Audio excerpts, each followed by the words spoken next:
Gonna go live on my.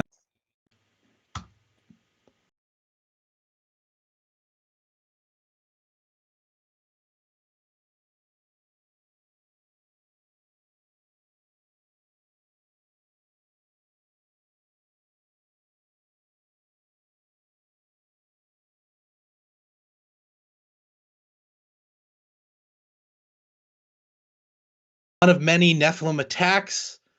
Dude comes out of bed. He's able to join us today. Paul, we thank you very much, despite what you're going through right now, to hop on the stream. How you doing, man? I'm good. I'm okay. I'm okay. Thanks for your concern. Yeah. I was a couple of hours ago. I was curled up on the sofa, passing out from nausea, and then I saw your messages, and I quickly sprung up and just tried to slap myself into it. And here I am. So I'm sorry. Sorry, we're running late. It's my fault. I'll say that now. But yeah, it's good to be here. It's good to see you again. It's been a while. Yeah, it's been. What's I it know been? it's been too long. Start of I feel December. like it feels yeah, it feels like lifetimes ago, man. It does. Yeah, it Many does. many moons, as they say. It's That's it. incredible. I've been following your work. I've been going down a lot of rabbit trails around interdimensional ETs, demonic possession. Had Jerry Marzinski on. Very interesting stream. Yeah, it was a lot of fun talking about the nature of demonic possession. Yeah, ET possession. So I've been going down a lot of rabbit holes, and I Oh see yeah. so many parallels between a lot of your work and a lot of what people are saying in my research. And so, hoping to get into that today. But what I really wanted to kind of dig into in a bit more depth is the Nephilim, obviously, and beyond clowns. And I do want to get into clowns. I think it is a key component of this.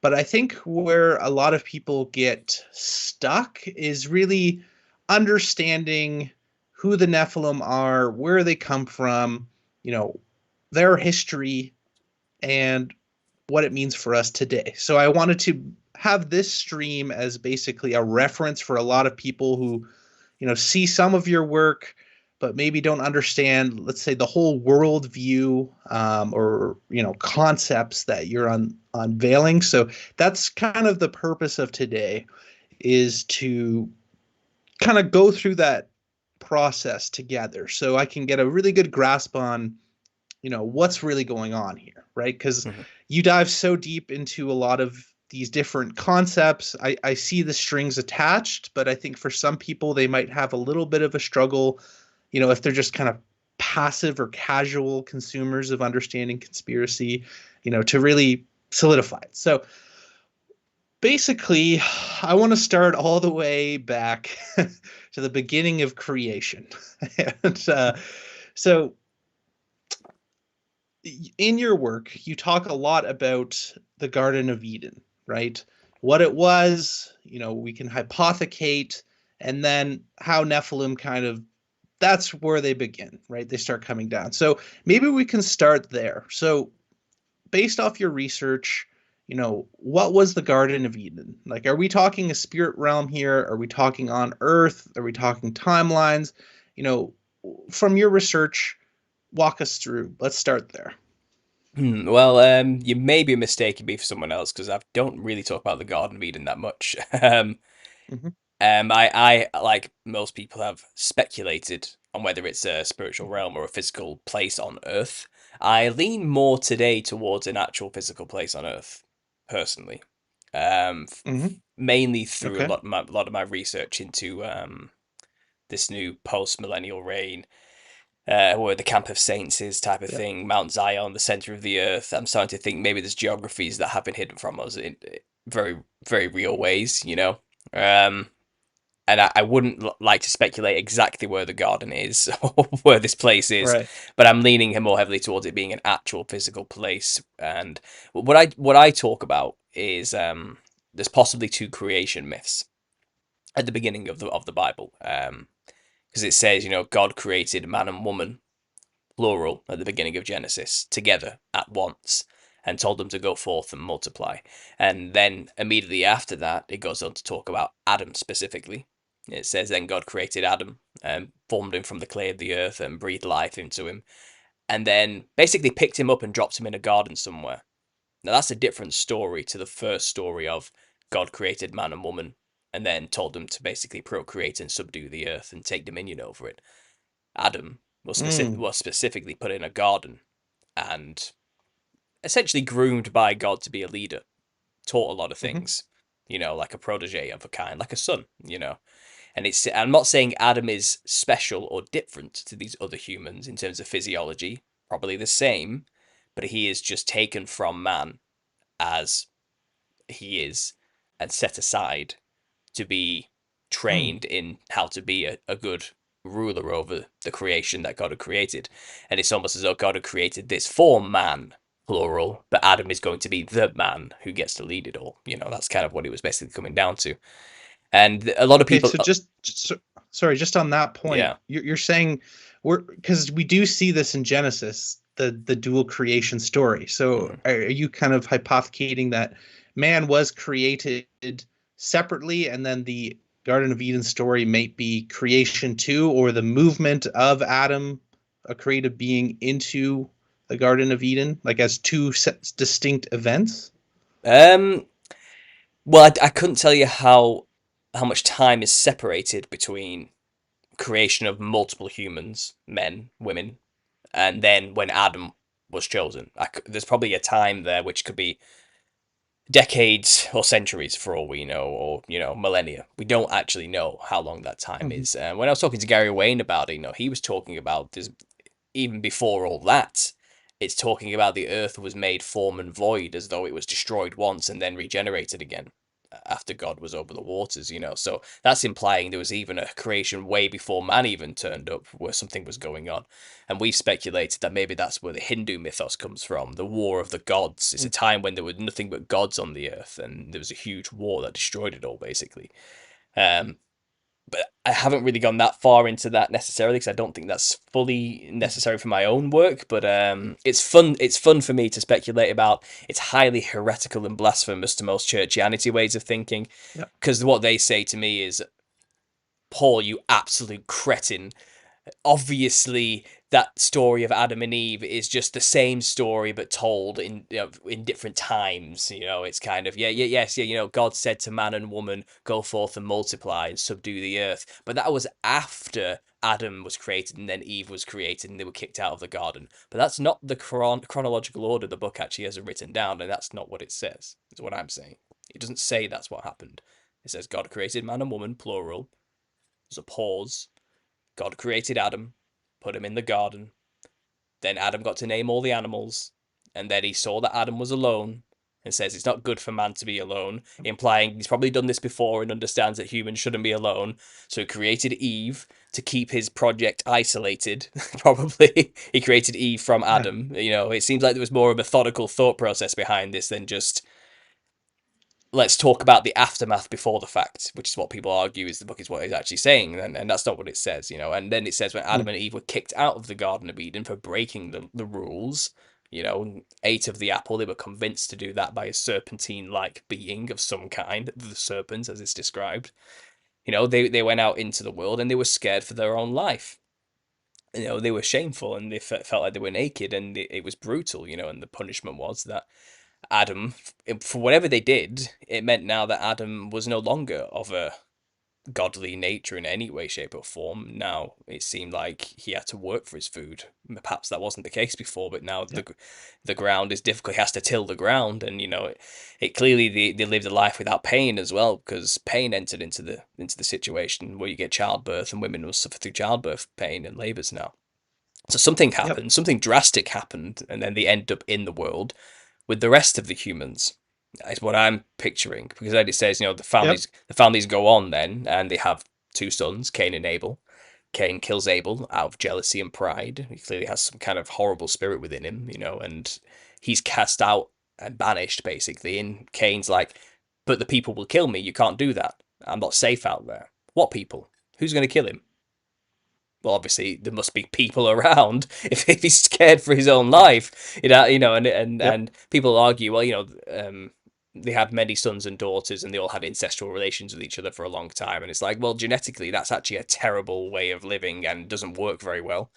It causes severe problems when you start having inbred children. Okay, and Yep. I don't think that ever changed. I think that's always been the case. I don't think there's a suddenly it was a different rule for them. Oh well, they were better designed back then, and they could take a few hits to the genetic markers. It was no problem, you know, because they were more superior to us. I don't think Yeah. so. I think it's literally there was already diversity of genetics around for them to mate with, and they were all human fundamentally. No corruption yet in terms of genome. You know what I mean? They were all still human. And it says Cain goes to the land of Nod and builds a city. And now you need labor to build a city. You need people, and you need people to fill a city, first of all. And he takes a wife.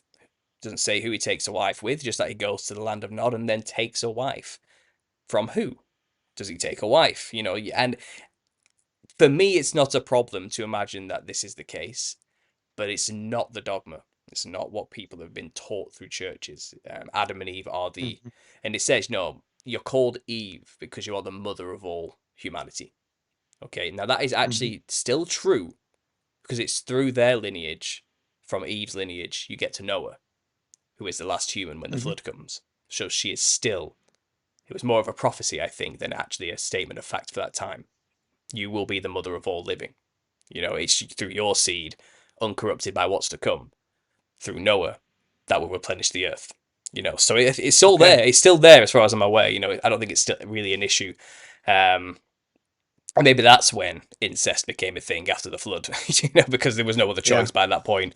Everything got pretty messed up. So it seems like even though there Yep. were more people during that antediluvian age that weren't, you know, that God created all at once, basically, and made happen all at once, kind of instantly, they all kind of either corrupted themselves hideously, became monsters, which we'll get into, or died anyway. Yes. So they're not even around anymore. So it's kind of a moot full circle finished point, if that even was the case, because it was still through Adam and Yep. Eve's lineage that the whole earth got populated after the flood. But this is where we get where the genetic corruption comes in. This is the story through Cain's lineage, I believe, is where we get the Yep. corruption to begin. And obviously, what happened in the garden is the beginning of the rebellion of the angels against God's creation. Yeah. That perfect segue. So, angels. I've heard you mention angels were, you describe them as almost literal stars in the heavens, correct? And that they fell from heaven and there was a war in heaven. And further, you describe them as that they are almost holding up, they're like pillars of creation. Like that's the actual role of angels. Like without all of the angels doing their separate responsibilities as decreed by God, the nature of reality or creation crumbles. So maybe walk us through, yeah, what are angels when we say fall from heavens? Is this literally true? And let's springboard off that. Yeah, well, you know, I've speculated a lot on my channel. I think you've seen those videos. Is what you're referencing here, and you know, I couldn't say for 100% certainty that these stars that we see with our own eyes are angels, but I am the longer I've been in this for, and the more I become immersed in biblical cosmology and theology, the more I'm realizing creation is far more psychedelic than we can comprehend. It's basically the conclusions I've come to, and I'm not here to get into a debate about the shape of anything. I wouldn't call myself a flat earther. I'm more of a I haven't got a clue what it is type of guy. You know, I think it's Yep. way beyond our comprehension, and to even think we can comprehend God's creation, I think is pretty. It's hubris at its finest, really. You know, I wasn't there when he laid the foundations of this creation. I wasn't there to see it all. I have no idea. Okay, but he does say that the angels were there. And I don't say the angels created anything. I'm not giving them a godlike status, but I do believe they were given pivotal roles to play that not like to look after God's creation. I mean literally be a cog within God's creation. You know what I mean? Everything is literally living and conscious in a true sense, Mhm. you know. So you know you have like the gods of the trees or the rivers or the seas or the mountains and the air and the wind, you know, and the cycles of the air and the gods of the torrents and the gods of the everything nature has a god attached to it, especially in a lot of Hmm. ancient pagan beliefs. And I think that's founded in a lot of truth. And you can find parallels to this in other stories outside of the biblical perspective. So, for example, I've used the example of the Jade Emperor and the Four Dragons, which is a Chinese tale of the creation myth. And it talked about a time where there was a horrible drought on the earth, and the people were dying of thirst and crying out to the Jade Emperor for help. Now, the Jade Emperor is an analog for God, by the way. So he is the creator god. He was considered the god of everything, the one in control.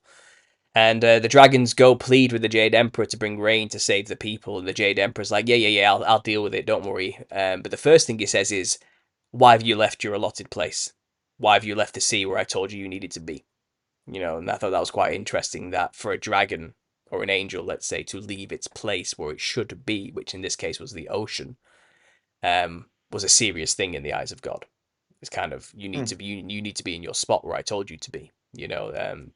And I think for a angel to leave its first estate is no trivial thing. It's not just as simple as, well, I don't want to be here anymore, I'm going to leave. When they make that choice to leave their position, it's like removing a cog from a clock. And what happens to the clock when you do that? It breaks. And I think that was the rebellion of the third of the angels choosing to break God's creation. And I think we live in that. Or maybe if it's not been changed now through what Christ did, but we lived within that for a long time as well. I think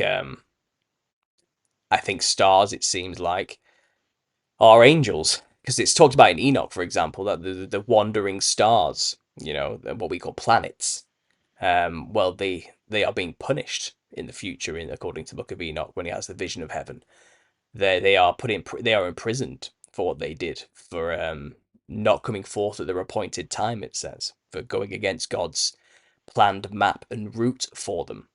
And when you think about that concept, you think about throughout history that the planets have been worshipped as gods.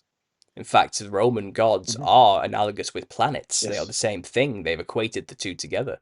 So again, by those stars choosing not to stay still, they Yep. created religions that worship them. That's a detrimental effect on all of creation Hmm. by doing that. There's a reason why the stars shouldn't move, because humans will start treating them like gods. But they chose to do that anyway, and they let humans treat them like gods. Yes. This is what I mean. This is all a part of the same rebellion at the end of the day. And I believe so these dragons, for example, never mind the fact that they left where they should have been in this Chinese myth, they also went against the wishes of the Jade Emperor and brought water to the people themselves, because the Jade Emperor was being callous and wasn't paying attention to the needs of the people. So they thought, well, we'll just do it ourselves. Then the cruel, evil dictator Jade Emperor Hmm. punished the four dragons for giving water to the people by putting them imprisoned under mountains. Now that's actually the story of the fallen angels being locked in the abyss in Tartarus for what they did, until the end times when they'll be released.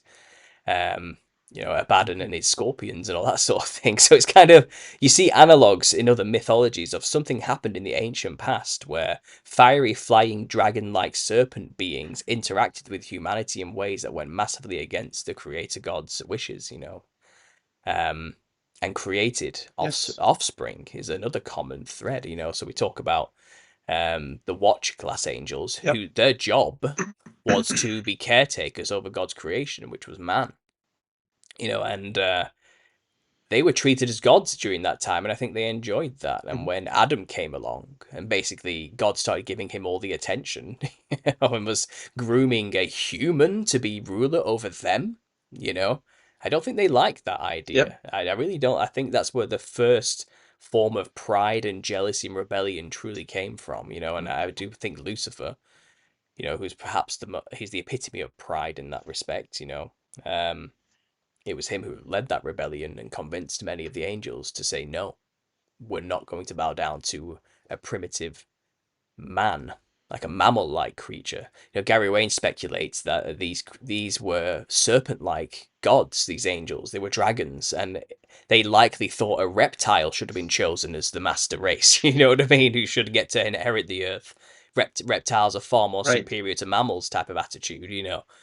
And why would God choose a stupid, barely evolved like type monkey type thing over the superior reptile creature who's more powerful, more agile, more vicious, more cunning? Why wouldn't you choose them? And that's the story of the Garden of Eden, isn't it? The serpent, which walked in the Garden of Eden, by the way, it had legs. It's described. People say that that's the devil. That's the dragon, Hmm. that's described. That's Satan. And it's like, well, it doesn't actually say that. It just says the serpent.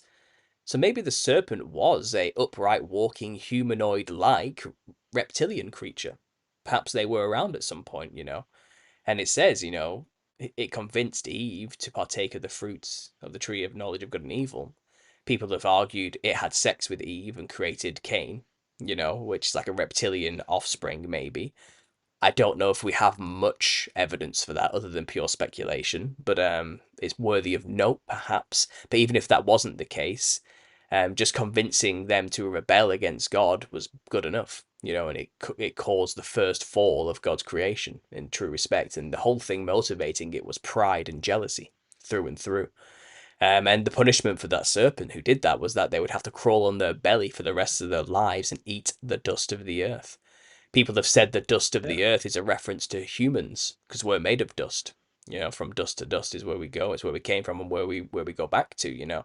So people are Yep. arguing that this reptilian creature had to go underground and its only food source from now on is human beings. And there'll be enmity between thy seed and the woman's seed. So the reptilian seed and the human seed will be at war with each other. And the end result is that you'll bite their heel, but they'll crush your head. So they'll lose that war. Mm. So what does that mean? Who is this reptilian race that we're at war with forever? Until the end, where we become victorious, which is, again, prophesizing Jesus Christ coming and putting an end to it all and giving us the full authority over all the other kind, the Hmm. the kind that never should have existed, this corruption to humanity and God's creation.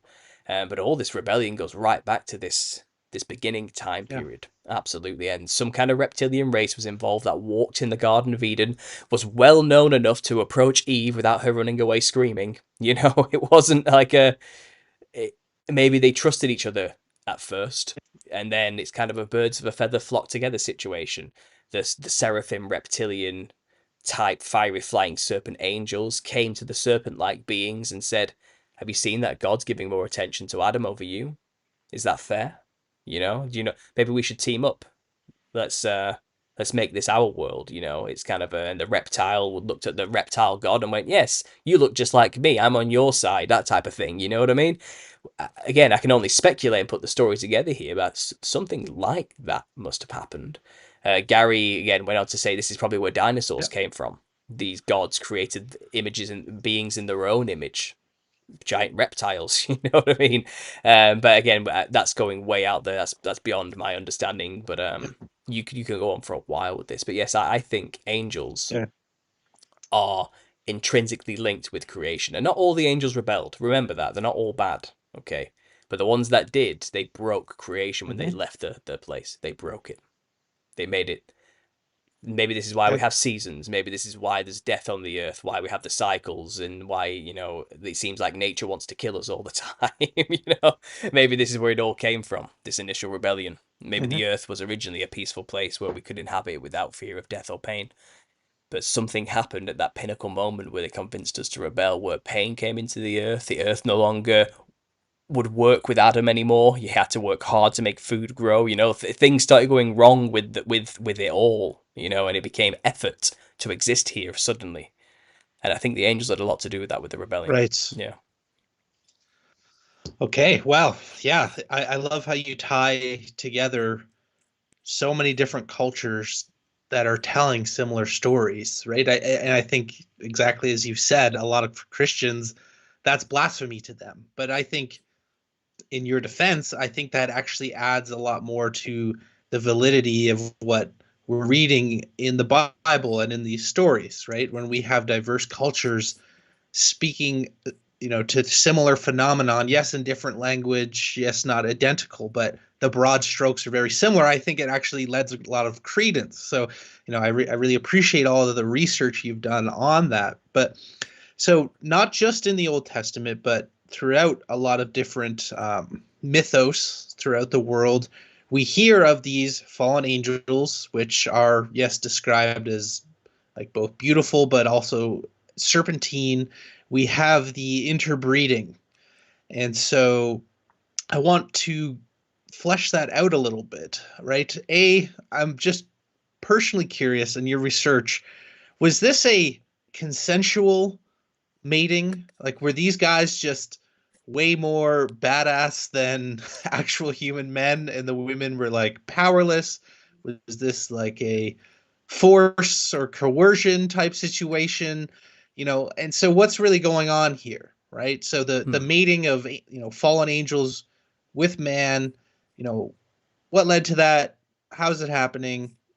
What are the results? Sure. So maybe for this one, I'll do a reading from that chapter of my book where I laid this out. Maybe that might make it clear. Oh, It's please. it's only a few pages, and I think it might be good for my listeners to see the page as well. And this is what I've kind of got. This is first draft stuff, by the way. But the first part of my book, the first 10 Mhm. chapters, are going through the whole history we're going through today. Okay, so I've titled this one Perfect. Chapter 5 Jealousy and Pride Incarnate the Nephilim. So this is how it all came together. So I'll go on. So Perfect. we have discussed so far the two factions who are out for revenge against God due to their own petty shortcomings and insecurities and reasonings. Cain, with his progeny, and the rebellious angels. From a mutual understanding, a bizarre union was formed with the sole purpose of destroying and warping creation beyond redemption. Cain and all his progeny were corrupt in all their ways on the earth, abusing the knowledge of the sacred sciences passed down to them from their forefather Adam, twisting this holy knowledge to control the peoples of Day 6 and build his oppressive cities over all the land to contain them. His sons went on to pervert the knowledge further, maintaining dominance by forming secret societies and creating hieroglyphic languages to pass the knowledge down through the family without the profane masses understanding it. Some worshipping serpent cults dedicated to keeping the people in line through total religious fascist control were established. These cults diverted the people's attention towards idolatrous pagan concepts such as astrological mysticism over the sun, stars and moon, and earth worship, while also attesting to multiple gods existing over the earthly and heavenly domains, rather than one creator god. These pantheons were made a reality by our second faction, the Archon rulers. The rebellious angels agreed with Lucifer that man was not worthy to be bowed down to when compared to their glory and power. These angels were once the rulers over all things in creation. They had dominion over all humans before the creation of Adam, and they had no intention of losing that to a pathetic man, just because God said it should be so. These angels knocked Adam off his pedestal through deceit and false promises, tearing him from the Garden of Eden into a lower and corrupted state. Then they simply sat back and watched with tentative eyes, observing Cain murder his brother Abel, before being sent out into the world in exile.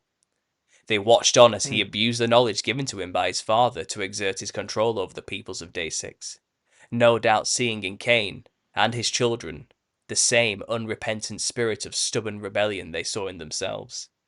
Both factions felt utterly betrayed and abandoned by God, and as the old saying goes, the enemy of my enemy is my friend. 6 generations passed as the angels watched the righteous seed of Seth and the spurious seed of Cain grow over the earth in tandem. One agrarian and peaceful in their approach to living on the earth and using the knowledge of the sacred sciences, the other domineering, industrial, and warlike with their sacred knowledge. By the 6th generation, the land was well divided among these two competing bloodlines, and the angels had no doubt established themselves as the gods they once were, with the help of the sons of Cain. Much speculation has been given as to how the infamous union between angelic beings and human women first came to be. We know from Genesis 6 that the angels thought human women were beautiful. It has been speculated that Lucifer, working with Cain, took the daughters of Cain, adorning them with beautiful clothes, makeup, and jewelry, before leading them up Mount Hermon and offering them to the Watchers for sex, tempting them to commit the ultimate sin against the order of creation. However, in the book of Enoch, it's said that the fallen angel came to the earth with the sole intention of corrupting mankind, after already noticing how beautiful the human women were. This would mean that no outside temptation from Lucifer was necessary, as we can read, quote, "And the angels, the children of heaven, saw and lusted after them, and said to one another, Come, let us choose our wives from among the children of men, and beget us children. And Semyaza, who was their leader, said to them, I fear you will not indeed agree to do this deed, and I alone will have to pay the penalty of the great sin. And they all answered him and said, Let us all swear an oath and all bind ourselves in mutual imprecations, not to abandon this plan, but to do this thing. They swore, they all bound together, and bound themselves by mutual imprecations upon it. And there were in all 200 who descended in the days of Jared on the summit of Mount Hermon. Though it doesn't say that the daughters of Cain seduced the angels, it would be safe to assume, it would be a safe assumption to make that these women were still willing participants in this act. What we can know for certain from Enoch is that the only thing holding the angels back was fear of the punishment they knew they would have to suffer for committing such an abomination. The angels not only mixed themselves sexually with humans, but also taught them things that only made them more and more destructive as a force on earth.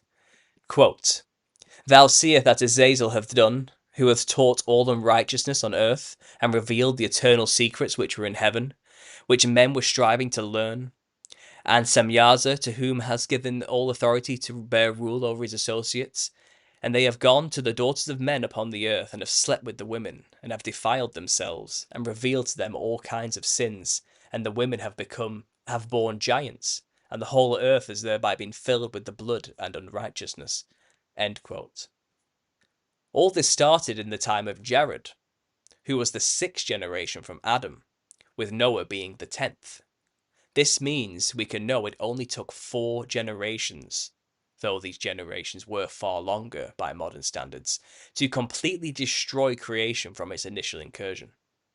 What the angels did by mixing their immortal essence with mortal women and creating demigod giants was the modern equivalent of releasing a flesh-eating virus on the earth and letting it run rampant until nothing was left. It was truly an unforgivable act, and the Nephilim created from this union were truly destructive and a brutal force, as was described in the dramatic detail in Enoch. Quote, And they became pregnant, and they bore great giants whose height was 3,000 ells, who consumed all the acquisitions of men. And when men could no longer sustain them, the giants turned against them and devoured mankind. And they began to sin against the birds, and the beasts, and the reptiles, and fish, and to devour one another's flesh, and drink the blood. End quote. These giants could not be sustained by mankind serving them. These beasts had an appetite that just could not be satisfied. In order to attempt to quell their hunger, they ate all the crops that mankind grew, before turning against mankind and eating them. Then they defiled the animals, eating them too, before finally eating one another. The Book of Giants is an apocryphal Jewish book which expands upon the Genesis narrative of the Hebrew Bible. In a similar manner to the Book of Enoch, it lays out the story of the Watchers and the creation of giants until the flood that destroys them. Dr. J. Winters gives a summary of each chapter in their translation for the complete Book of Enoch, Standard English Version. Here's the summary of the 4 chapters. Chapter 1. The Watchers were grieved over the sins of mankind, and petitioned God to let them descend to the earth to teach the sons of men righteousness, and to rebuke them. God grants their petition. Azazel is sent down to prepare the way for the Watchers. Azazel prepares the way, and the Watchers descend, and they begin to teach them righteousness and justice. Enoch is chosen by the Watchers to serve as a mediator between the men and the Watchers. In chapter 2 it says the daughters of men lusted after the attractive Watchers and seduced them. Azazel, with Semyaza's help, instigates the fall of the 200 Watchers and their followers. The Watchers fall from their glorious nature and become bound to fleshly bodies as a consequence of their joining sexually to flesh. They begin to reveal to their heavenly wives the earthly secrets. Chapter 3 says the Watchers have their own families with humans and also with animals, and those that were defiled by them gave birth to giants. These giants began to grow to massive sizes and become full of greed and corruption. They kill many dragons, and the sons of Cain worship them for protecting them. The children of Cain are no longer able to sustain the giants with their offerings of vegetables and grain, so the giants turn on them and kill them and begin to eat them. The giants develop a taste for blood and begin eating any moving thing, including each other. The Watchers teach some of the secrets they were appointed over, to keep from the sons of man. The giants imitate the sins of their fathers, the Watchers, and take for themselves wives and animal mates, and they begat Nephil and Elio. God, seeing all this wickedness, sent Enoch to declare to Shamyaza and the fallen Watchers that they will soon be punished for causing the earth to be so corrupted. The fascinating difference in this version of events is the additional motivation for the Watchers to come to Earth. According to the Book of Giants, they requested to come to Earth to prevent the righteousness of man. Sorry, the unrighteousness of man. I need to edit that. So yeah, apparently according to this, the angels came down because they saw that man was becoming unrighteous, and God, could we go down and teach them how to be righteous, please? Apparently that's a weird one. So it appears their intentions were pure to begin with. It also appears that Azazel and Shamyaza, alternatively Semyaza, two leaders of the Watchers, though it is argued that these are actually the same creature, not two separate entities, by Gary, I think. They came to Earth first to prepare a way for the angels before they arrived. What this means is up for debate, but the next chapter makes it clear that they are the two angels who help the daughters of Cain seduce the other angels. So one can assume that Azazel and Semyaza had already sided with Lucifer in this rebellion before requesting to come down to Earth as Watchers. They likely consorted with Cain's progeny in preparation to corrupt the other Watchers as a part of Lucifer's revenge for placing humanity above angels. This is very interesting, as a Coptic fragment of the Book of Giants seems to show that this must have been planned well in advance of the Watcher's arrival. Quote, before the Egregori rebelled and descended from heaven, a prison had been built for them in the depths of the earth beneath the mountains, before the sons of the giants were born, who knew not righteousness and piety among themselves. 36 towns had been prepared and erected, so that the sons of the giants should live in them. They should come to beget. Though not much information is given who built these cities for the yet uncreated Nephilim, we know Cain and his progeny had a propensity to build cities, this being the first thing Cain did after being exiled from God's presence. Perhaps this was a part of Azazel's preparing the way from the Book of Giants. It seems likely if we consider the Book of Giants to be legitimate, and it's certainly fun to speculate. Another interesting point to take from the third chapter of the Book of Giants is that the Nephilim also created their own offspring through the rape of women and animals, thus creating Nephil and Elio. This could be explained for the creation of the bizarre hybrid monsters found throughout ancient mythology, something we'll explore in the next few chapters. The creation of the Nephilim is an epic story spanning over an unknown aeon of time we can only get glimpses of through ancient texts, passed down through oral traditions and archaic languages. The story revolves around angels and humans teaming up in rebellion against the Creator for a bid at total domination of his creation. The Nephilim played a pivotal role in Lucifer's revenge story as foot soldiers for the fascist antediluvian world order. But how exactly did they play this evil role before their utter destruction? So that's the end of that chapter, and then I go on to talk about how they became the kings and rulers in chapter 6. But there you go, there's many theories of whether it was consensual or not. It seems like the one theory is that the angels came down with good intentions originally, but then they were corrupted by the leaders who maybe had bad intentions, so there was a bit of deception going on, perhaps. That's one theory. Another theory is that Lucifer brought beautiful women to the Watchers on Mount Hermon to tempt them, and they gave in to their temptations.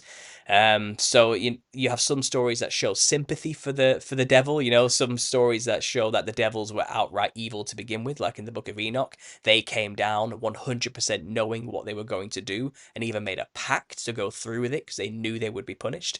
So who can say whether it was consensual or not? But I think the daughters of Cain were fully on board, but especially with having sex with angels. I don't think they were on board with having sex with the angels' children, the Nephilim. I think that was a case of rape, and the Nephilim then created their own offspring, which was the Nephil and the Elio.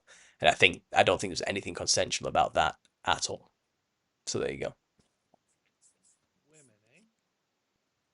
Women, eh? They just messing it all up. Yeah, but they teamed up with Cain and his side. They were all in it together, you know. They all knew God's already forsaken Cain. He doesn't care, you know. He's fully on board with it. Let's go with it. You know, I already know my fate. Yeah, I'm a murderer in his eyes. Forget it. Let's just keep going. You know, let's just roll. Why not? You know, I think that's what it was like. And the angels had committed to going against God. It's like we're all in. Let's just mess everything up as much as we can. You know, and that's what they did. That's certainly what they did. All the stories talk about that, and that's exactly what happened. It was a horrible time, a truly horrible time. Wow. Yeah, it's an incredible story. I just imagine, the angels up in heaven in bliss with God. And then some of the angels are like, "Man, have you seen Eve down there? Like you guys got to check this out." And then, you know, it's just find it really funny. Yeah. Okay, yeah. So that's a fantastic story. I'm very excited for your book, by the way, and I think that gives a lot more context than just a passive read of Genesis, and you're tying in a lot of different lore and legends from different areas. So, thank you for providing this. But at a certain point, these Nephilim start to die, Yes. right? And you postulate that their death is what has created what we now call demons, Yes. right? They're disembodied spirits, right? So walk us through that. Sure, I won't read. I won't read the passage from my book. I'll just skim over this one from my own memory now. But yeah, so it does say in the Book of Enoch specifically that these giants who have caused severe pain and misery on the earth, in death, the spirits get stuck on earth and wanders the earth, hungering and thirsting and causing offences and generally just making life miserable for humans from the spirit realm from then on. But they are still here on earth with us, just disembodied. And so it's laid out very clearly that that's the fate of the Nephilim.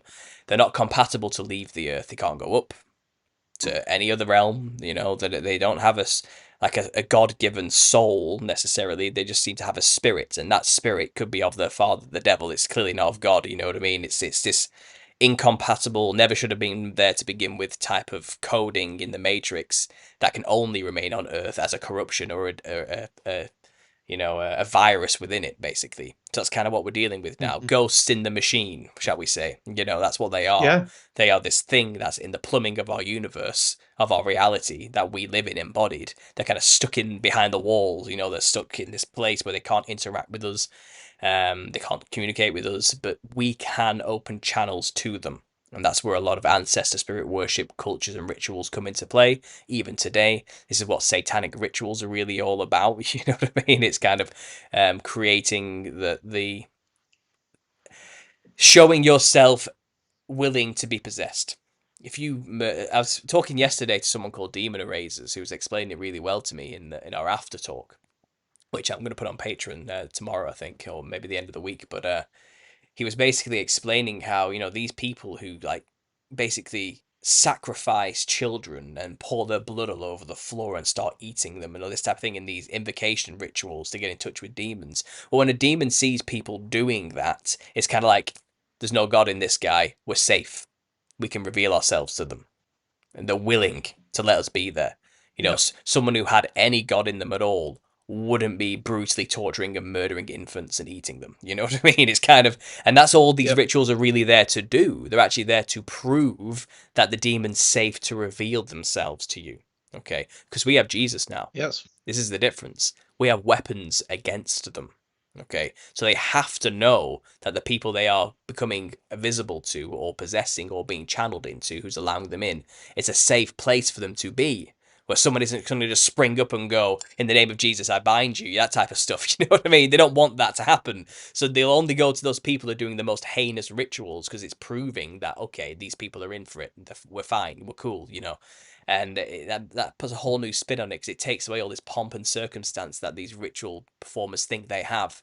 I'm doing all this specific cool stuff because it gives me power over the demon. It's like, no, you have no power over them. All you've done is just prove you're a patsy they can use.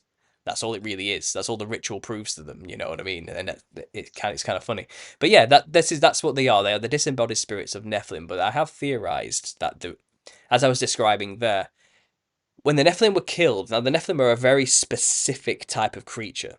Okay, not all demons are Nephilim, but all Nephilim are demons. It's one of these type of situations. All right. Mm-hmm. So the Nephilim are the original offspring, the OG enormous 300L tall giants. These like size of mountains, these things. You know what I mean? They kept going and going. They devoured the whole earth because they were just enormous. And they were psychedelic as hell. They were the perfect cross between a dragon and a human. Okay, so they look like clowns. That's my whole theory, that's where that comes into the play. They have these big, wide, serpentine-like mouths, sharp teeth, huge, bulging eyes, wild, crazy, feathered hair, bright red, glowing with some kind of amazing, insane aura from their angelic parent lineage. They probably had weird telepathic telekinesis abilities beyond comprehension. They were truly terrifying monsters to behold, wild and bloodthirsty. That's the Nephilim. And then the Nephilim had their own children. They had the Nephil, and then those Nephil had their own children. So we're getting watered down here through the generations, and more weirder looking, lesser creations of Nephilim, not as tall, started being made. I think they also became disembodied spirits, the Nephil and the Leo. I speculated that the lowest levels maybe are Bigfoot today, the hairy giants, Oh, the okay. ones that got really Okay. hairy, and like beast like, but aren't necessarily the original Nephilim straight. They have like a quarter angel blood in them. They're not like half and half type of thing, or they have like an eighth. I think maybe they survived the flood. Um, Gary speculates that pocket dimensions were made for them to go to be safe from the flood by the fallen angel grandparents. This type of thing. So there's many. That's a whole of the speculation we'll get into soon about how they got after the flood. But yeah, I think they all became the Nephilim, and the Nephilim hybrids that went down. They definitely became demons, sure. Because it says in the Book of Enoch, the punishment for the Watchers for doing this and making these monsters was to watch their beloved ones kill each other. So it says the giants started to eat each other. They started eating one another once they couldn't find anything else. And that was horrible. That was the angels having to watch their children eat each other alive. That was probably a horrible punishment to watch, and it explains how Michael couldn't bear to watch the punishment of the Watchers, and he was like, no one's going to do that again. That's basically what he says in the book, okay? There's no way angels are going to do that again after watching the punishment. It was brutal, okay? And then the angels were bound in chains, and the Nephilim were dead. They were all gone. They were wiped out. There weren't any Nephilim left. And this is not, the flood hasn't even happened yet. So the OG Nephilim wiped out. Maybe their descendants may have survived, or the grandchildren of the Nephilim. So maybe they're still around. It doesn't really say much about them necessarily. But then after that, like I said, they were never going to mate with humans again because the punishment's too great. But it does seem like, in the Book of Jasher talks about this, they convinced humanity to manipulate their own genetics instead. And this is where the mixing of kinds phrase comes from. And this is about Yeah. the 200-year period just before the flood. And this is where the remaining humans, remember, all flesh became corrupted. That's what the Bible says, specifically before Yep. the flood, okay? This is what Jasher's talking about. They literally mixed themselves with animals and became human-animal hybrids just before the flood. They tried to become like Nephilim. They tried to Nephilimify themselves to be like the Nephilim because they wanted to be like gods themselves. They idolized these creatures. The Nephilim are gone. The world's brutal and horrible. What human during this time, where it's full of rape, murder, and pillaging and sin and nothing but chaos, wouldn't take the chance to have the skin of a beetle armored, or the strength of an ox, or the wings of a bird so they can fly? Who wouldn't take these extra perks to give them an edge to survive in such a brutal reality? They would, and they did. They all did. That's the point. They all fully corrupted themselves. Genetic splicing, hybridization was going on. Then you get dogmen, mothmen, mermaids, centaurs, all the mythical creatures you can imagine. This is where they all come from. The Nagas of India, the half serpent, half human people. You know what I mean? You can name any cryptid phenomena that's still around today, that's said on every continent, everywhere. I believe all these cryptids are remnants of the survivors of this event after the flood. Because if you have wings, you can survive a flood. You can fly above the waters as they rise and then rest upon the waters afterwards. If you've got the hardiness or the ability of a bear, you could hibernate underground for a long period of time and not have to eat or anything. You know, you could give yourself abilities that give you hardiness to withstand a long time where there's a flood happening before it recedes. And the earth is full of stories of survivors of floods, great floods that utterly just wipe out everything. You know, events from all over the earth talking about the same event. But these Yep. survivors aren't Noah. They're like two brothers who just randomly climb to the peak of an extremely tall mountain. First of all, how hard is it to climb to the peak of an extremely tall mountain quickly while there's a flood happening? Okay, you need to have some kind of powers to get there to the top very quick. Okay, you're not a human if you can get away with doing that. Then who can then hang on to the tip of that mountain for long enough for the waters to recede? You're not a human if you can withstand that long and not die, okay? These were not humans who were surviving these floods. All flesh, bar Noah, was corrupted, which means they all were given powers of some kind, okay? They all had some kind of strength or ability human beings just could not have. And even that flood survival myth, once the waters recede, these two men rape some half bird, half women hybrids who were flying around. These macaw women. This is the story of the Canary peoples in Ecuador. They still believe this today, that they are the descendants of these particular survivors who raped these bird women. They don't lie about it. That's said. Yep, that's where we come from. That's we're the descendants of these hybrids. These are humans who survived the flood through hybridization. Um, Wow. and it says in the Bible, people say, no, well, no, the flood killed everything but Noah and his family. It says, well, it doesn't actually say that. Legalistically speaking, it says it killed everything that was on the surface of the earth. Birds aren't on the surface of the earth. Things underground aren't on the surface of the earth either. Things who can survive in the water, like mermaid fish people, they're not on the surface of the earth. They can survive. Okay, so it's legalistically speaking, there is room to not corrupt God's word there and contradict. It does allow for that. And this is probably how they got after the flood. This is how they managed to get here. That corruption Yeah. continued. Yeah. Man, very interesting stuff. Guys, as much as we think today's times are complex, think about back then, we got, alien human hybrids kicking around. We got just the most craziest animals. We got giants the size of mountains. And sometimes I see these photos of guys like showing a picture of a mountain or a big rock formation, and it actually does look a lot like like a petrified person. Obviously, we have like pattern bias, so Yeah. I just find it interesting. But you know, some of those photos I'm sure you've seen. Do you think there's something to that? Like, do we actually see petrified Nephilim I think on the so. I, planet I today? I think Yeah. we're living on top of the remains of flesh, of petrified flesh. I do think that's the case now. Um, and not only that, the Earth shows clear signs of extreme mining operations as well. And I think the surface of the Earth we live on is basically a wasteland compared to what it used to be. All the big trees Well, have been cut down, and they've been petrified as huge boulders as well. You know what I mean? I think all the yeah, yeah, resources were mined as much as they possibly could during this time to build these glorious cities that go up to heaven. Like Tower of Babel, for example. This impossible sized building. I think this goes with the whole corruption of the earth. They destroyed everything, and I think a lot of these mountain ranges, like you said, are the petrified remains of these enormous, incomprehensible sized giants and creatures, and monsters. Not just giants. Some of these were hybridized animals as well. It was ridiculous. And there's a channel called, I think it's Mud Fossil University, and okay. and it's been around for years, and I've briefly dipped in and out. But he basically goes around showing how you can see in geology and rock formations. You can compare it to things within human bodies, like how flesh is layered, for example, how the epidermis of the skin is layered. You can see the exact same pattern in this rock formation here. How like muscles are in the body and how muscle veins work. You can see that there's actually rocks that look just like petrified muscle Yep. everywhere. With the same color as well. It looks like meat that's just gone turned into semi-precious stones. As we call them today. I think there's a lot of that stuff. Yeah, I think the evidence is actually all around us when we start to actually look. which we find with most theories. Wow. That's usually how it is until you start looking like the whole.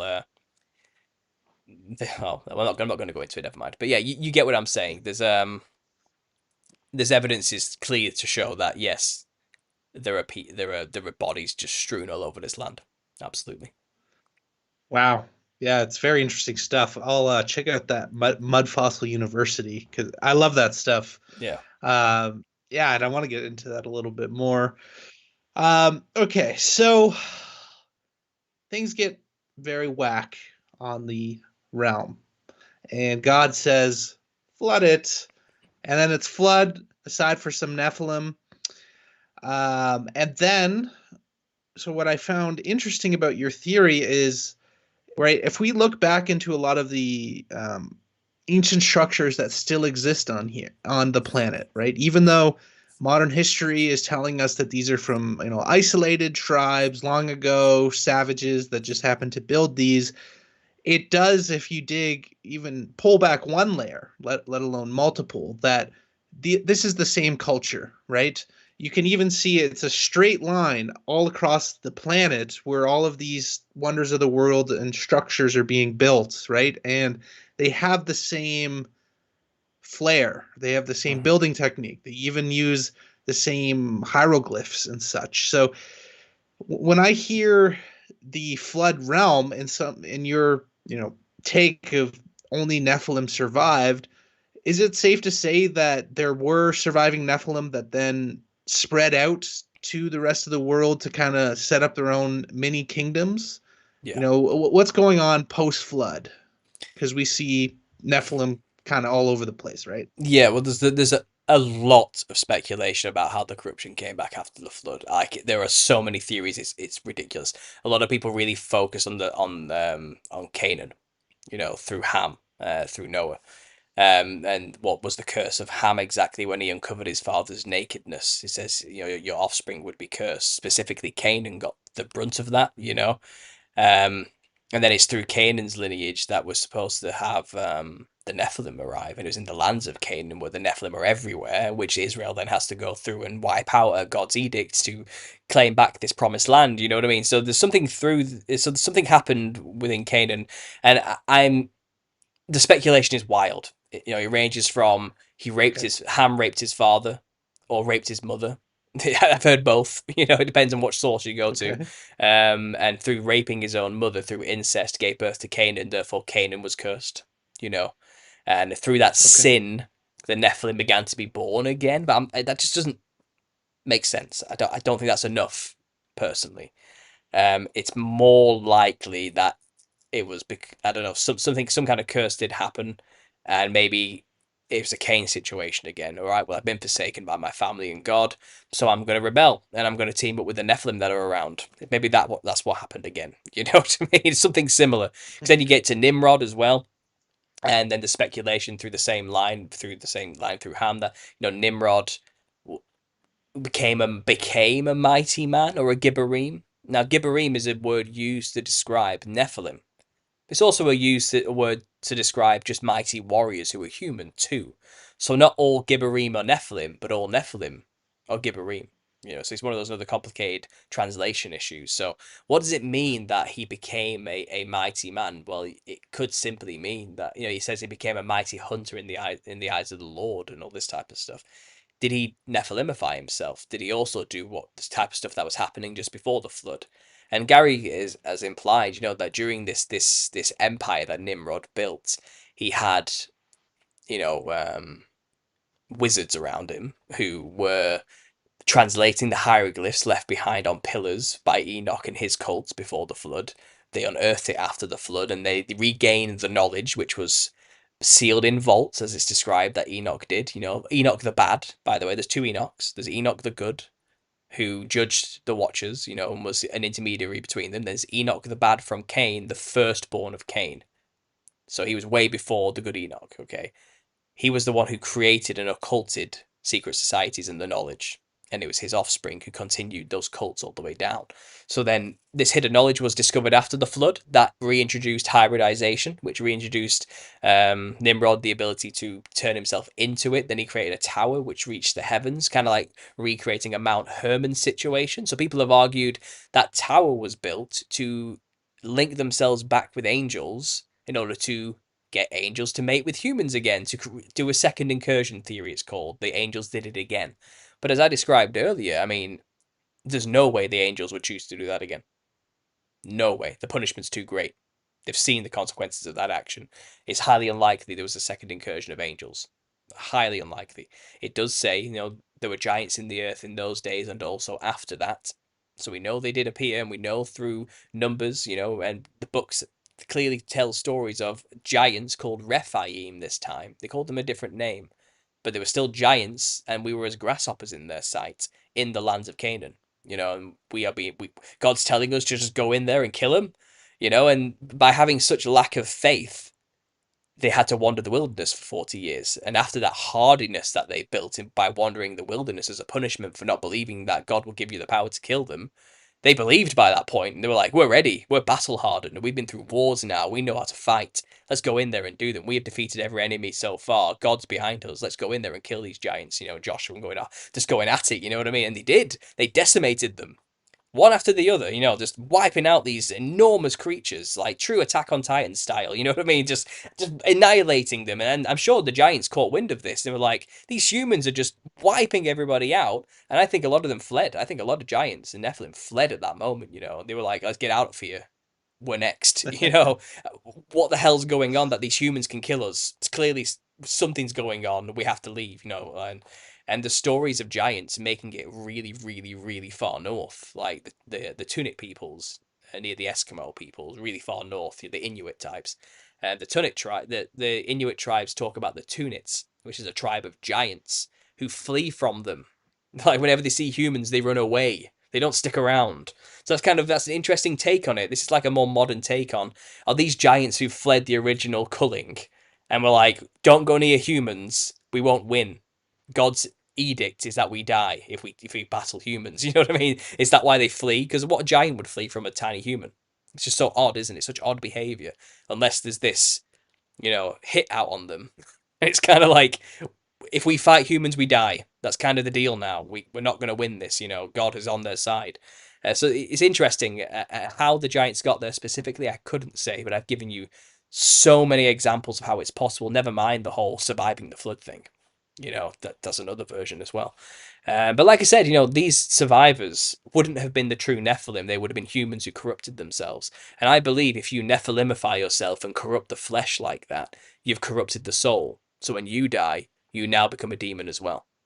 You're also stuck here, just like the Nephilim. So if we talk, just quickly link back to the point earlier you were making about demons and are they the Nephilim? Yes, demons are Nephilim, but not all demons are Nephilim. Do you get what I mean? It's kind of, you have these other people who corrupted themselves, and the consequence of that is to become one as well. So I think there's a hierarchy of lesser demons, which used to be human, and then there's the OG Nephilim, which are the true demons. But how they appeared, I don't know. Rephaim is an interesting name if you want to get into the etymology of what a Rephaim is. I mean, it basically means, and I've retranslated this in modern terms, it means zombie more than anything, an undead creature. That's what it basically means in our language today.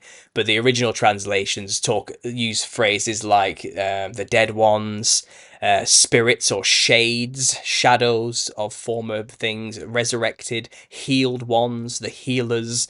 And what you're talking about there is something like a vampire is undead, has been resurrected, and when damaged, heals very quickly. You're talking like a vampire. It's kind of like a Rephaim or a zombie, because it's specifically made clear, and Gary Wayne was talking about this, wherever the humans contended with these creatures after the flood in more documented histories, they had to take off the head to make sure it stayed down. That's zombie-like, vampire-like behavior, you know what I mean? That's like straight out of our movies today. Go for the head, it's the only way to make sure they don't get back up again, And that's what David did when he killed Goliath, the Rephaim, cut off the head, held it up for everyone to see. And the Philistines ran, because it's like, it's happening again. Quick, go! We're not winning this one, This just go, go, go. So it's interesting, but the Rephaim is such a strange way to describe giants, because before the flood they were called Nephilim. So Nephilim means tyrannical giant ruler of a fallen nature, from the roots Nephil and Nephol, okay, which means tyrannical giant ruler, fallen. So that's what it means. People think, oh, it's got the word fallen in it, so it must mean fallen angel. It's like, no. We have a name for fallen angels. They're called angels. Angels are not Nephilim. Stop calling them Nephilim. They have the offspring of them, and the name makes that very clear. But people still argue with me today that, no, by the very definition, Nephilim are fallen angels. It's like, no, they're not. I've just told you the very definition using the Hebrews translation. They are not fallen angels. That has to be clear, because if people are going from that perspective, they are way off. They need to get that squared quickly. You know what I mean? Yeah, Nephilim are not fallen angels. They are a specific class of creature. They are the offspring of fallen angels. But the Rephaim, why call them Rephaim? They have the Valley of the Rephaim, which means basically the Valley of the Dead. Is it possible these bodies were washing up after the flood, and somehow they resurrected them through some kind of magic or something? Or did the spirits of the dead Nephilim manage to animate into a body of some kind and come back, be resurrected, come back in a new body of some kind? There's loads of, how did this happen, and why the name change? Why this name change from, Nephilim giant, profound, glowing, terrifying beast ruler to an undead zombie-like creature? It's just a strange name, and why not use the same name? Something weird happened after the flood, but they were there. They were absolutely there, and they had an odd quality about them. That's for sure. Very, very undeadish. Very, very resurrected Frankenstein monster type. Weirdness going on after the flood. Yeah, to put it mildly, weirdness, I would say. Wow. Yeah, very fascinating. And that's what's so interesting. Most of the themes that we see today in sci-fi and horror, they are all pulling from a lot of these phenomenon that we see throughout many different cultures. And yeah, I would be curious on the zombie front, vampire front. I have some theories, but I'm curious, do you see that something, there's just this heavy zombie programming constantly, right? So I'm curious, what's up with that? Is that just a largely trying to brainwash us to be sheep? Do you think they actually have this technology again that they could unleash that on people? Like, where do you come in on that, I guess? Last time I talked about that concept, I got a strike on my channel and the video was immediately removed. So I'd rather not comment on it, to be honest. Um, Yeah, and it, I think I know where you're going with yeah, that. if people want to see that, they can go to my Patreon channel and watch that video that was banned. If you remember, my Patreon is there, because there was a lot of theorizing going along not that long ago, around just before Halloween period. I think the month was, where everyone thought that was going to happen to everybody because a particular thing was about to happen, where a thing was about to be activated, which would send a signal to your thing that's in your pocket all the time.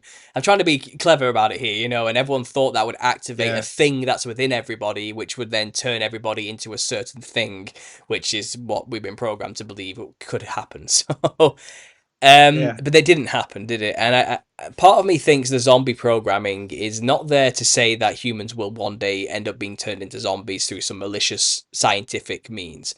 I feel like more it's a mockery of the concept of resurrection. It's. I feel like it's the Satanists kind of poking fun at the Christian idea of resurrection, the resurrected saints, the resurrected dead, who rule with Christ for 1,000 years in a sense. It could also, it's pretty metaphorical as well for the state of mind people are in today. We practically are zombies, people glued to the phones, have no free thought whatsoever, just follow the whims of their impulses and desires, their base impulses and desires. So there's all that as well. So I don't know. I don't know. Could it be a subtle reference to the Nephilim are going to return? And we're just showing it through the symbol of a zombie in our movies. I don't know, but I would be weary to jump on the bandwagon of they're going to turn us into zombies, man, through the thing they've put in us or something. I don't yeah, think yeah, it's yeah. as simple as that. Demonic possession is real. It's possible that we could be zombie-like, rage virus-like, if you want to go off 28 days Yeah. later, if suddenly there's a mass possession event. But to make that happen, I mean, you would have to fully corrupt all humans. So you think you know where I'm going here, to the point where it's no longer feasible that the Holy Spirit can dwell within it, and therefore only demons can dwell in that vessel. So then it's go ahead for full possession time. Maybe, these things were wild, cannibalistic beasts when they were on the earth. So if you're possessed by the spirit of this thing, then you're going to go around acting like a cannibalistic zombie, aren't you? So there is that angle you could go down. But again, I feel like it's more of a fear campaign and a mockery of resurrection and the concept of resurrection than it actually is a real threat to humanity. I know there's channels out there. What's his name? Daydreamers. Have you seen him before? And he has this thing called the plasma apocalypse, Probably. and it's his idea that there's a cyclical apocalypse every now and then where the poles shift in our dome Yeah. reality, and that moment where there's a gap in energy, things come down from the sky, everything gets psychedelic and weird. The people start becoming zombies in some cases. The dead resurrect because of the energies that are just everywhere, charging everything. People get superpowers and it becomes a madness for like a period of time before it locks back in place again and everything comes back to normality. And there's that chaos period. It's like shaking a snow globe type of period, you know what I mean? And then giant creatures come down from space because there's no longer a barrier protecting us from the waters above, and these, and it becomes psychedelic and crazy. True Cronenberg stuff starts happening. You know what I mean? Phantazoids, he calls them. So, but again, there's always been people out there saying this type of stuff. And I'm not fully putting the Yeah. guy's theories down. I've watched him. I think it's entertaining and great too, and fun to speculate for sure. Because anything's game for me now. Because I don't even know where I am in the timeline. You know. So it's kind of I'm not going to throw out any possibility for future apocalyptic events at all. I'm going to take them all as a serious possibility because there's evidences for all sorts of ways it could go down, and maybe the zombie thing is just Yeah. one of them. It's just one of them. It's one of the many bullets they've got in the magazine. That they could fire. I don't know. Yeah, no, and I appreciate that about you, that you are so open-minded, and also, you really do exercise humility. You're very well researched, but even still, yeah, if any researcher is honest with you, we don't know for sure, right? And I found the more I learn, the less I really know. And I really appreciate that. I think that attitude permeates all of your work. You're bringing very interesting concepts. You're not afraid to kind of dig into them more and to speculate, but with honesty that, hey, I could be totally wrong here, but Oh yeah. and also, like, the movie They Live has become really popular, almost like a cult classic now. For a while nobody knew about it.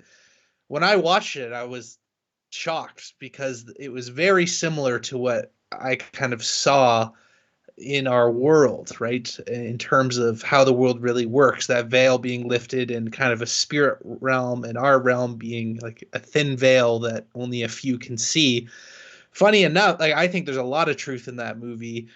John Carpenter, when interviewed, just said, "Oh, it was just about Republicans." Yeah. And Yeah. so I wonder how much of it is this kind of revelation of the method, as we've discussed, or almost this like Akashic record, information in the ether kind of thing, where people are able to pull from these themes that we know to be true, even if they don't, really themselves believe it. It's kind of in the air somehow. Maybe it's in our genetic code. I don't know, but we see a lot of the themes that you're discussing covered throughout, sci-fi movies Mhm. from the beginning of time. So I think there's definitely something there. Oh yeah, yeah. The whole revelation of the method thing, I think, is involved with that as well. I think it's the idea of if they can reveal to us through a drip-feed method of the truth of our reality, we'll be more passive and blasé about it when the reality actually comes to fruition, and when they reveal themselves to be what they truly are. It's predictive programming at its finest, I would say. But you'll find the same themes get told in these films through different stylistic choices. You could either be zombies, vampires, pick your aliens, pick your monster. You know what I mean? But it's the underlying themes behind all these that you should be paying attention to. What's the result of the invading monster? Is it all humanity Yeah. comes together as one under some kind of new globalized utopic system or something like that? You know, it's yeah, they're playing with our mind on such a magical, deep occult level, and that's what magic really is at the end of the day. It's influence through media and through words and symbols and signs. You know, and Yep. you got to be careful. Yeah. Very, very well said. And you did, I think, a series of videos on the Book of Enoch, and I do really appreciate you bringing that to light more. A lot of Christians are kind of afraid of the Book of Enoch. I think there's a lot of gravy in there.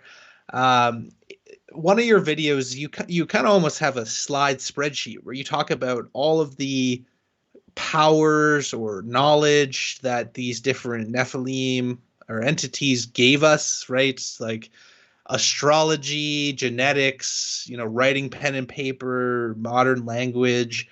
Um, yeah, but could you maybe walk us through that in the context of the Book of Enoch? Like, what are these guys teaching us? And I know that's the springboard for what you say. Then they formed secret societies as well. So maybe you could dig in a bit deeper there. Sure, I'm not sure what video you're referring to be honest, because maybe it's buried under Okay. a lot of other videos. But yeah, they'd certainly taught us a lot of things during their time on Earth, and I'm trying to find the section of my book now where it talks about this time where the angels decided to start messing with us and teaching us all these things. I think it comes under the chapter utter corruption. Yeah, I'm talking about the rebellion, the utter corruption. Um,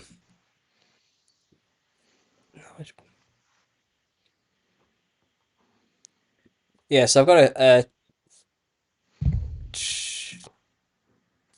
okay, so I'll read a section of the book that just covers that point. So this is just a page here, and I'll just go through because I've already got the quote from the Book of Enoch in this section, so it means I've got it exactly word for word verbatim here, so it make a lot more sense. So let me just quickly find a good jumping off point to get into this.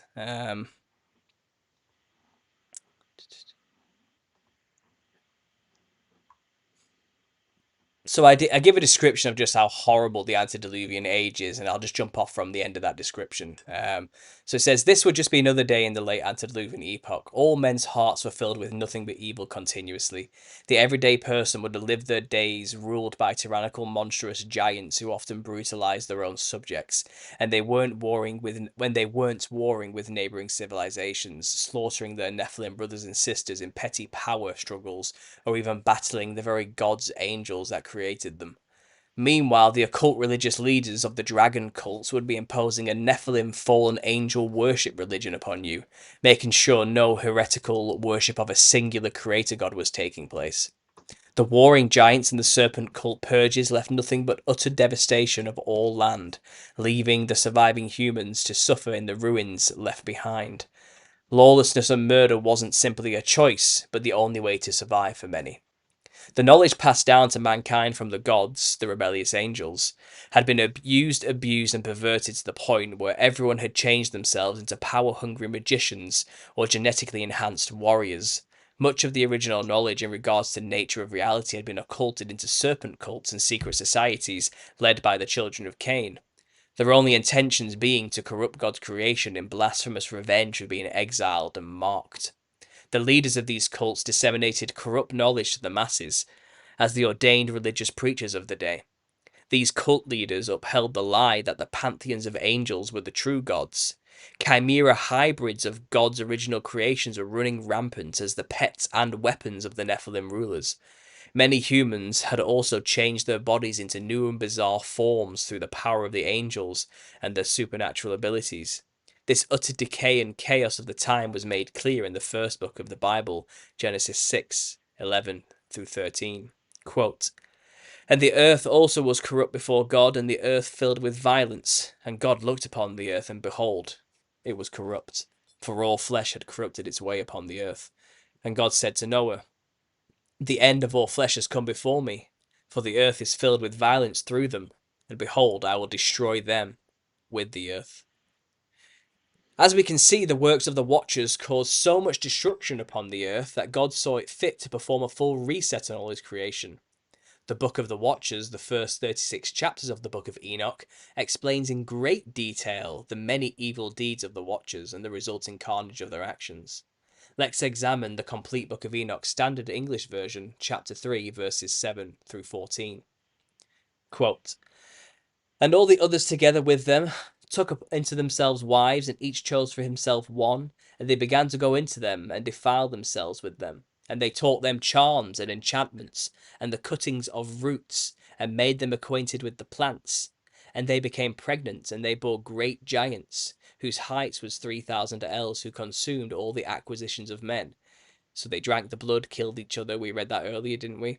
Then it goes on to say, "Azazel taught men to make swords and knives and shields and breastplates, and made known to them the metals of the earth and the art of working with them, and bracelets and ornaments, and the use of antimony, and the beautifying of the eyelids, and all kinds of costly stones, and all colouring tinctures. And there arose much godlessness, and they committed fornication, and they were led astray and became corrupt in all their ways. Semyaza taught enchantments and root cuttings, Armorus the resolving of enchantments.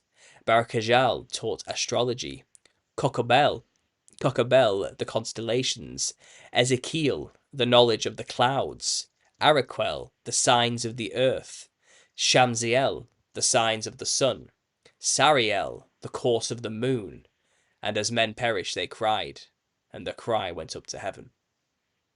So there you go. That's a list of what they taught mankind bit by bit, and as you can see, it's basically what could be considered simple to us today, And I think people don't realize what simple detrimental effects simple types of knowledge and abilities can have on humanity. So it doesn't mention here, for example, that it was Cain who introduced weights and measures to humanity, something he learned from his father Adam, who he learned from God, And when you introduce the concept of measure to a society that doesn't understand things like borders or property, you corrupt them instantly, because you've just given the concept of ownership.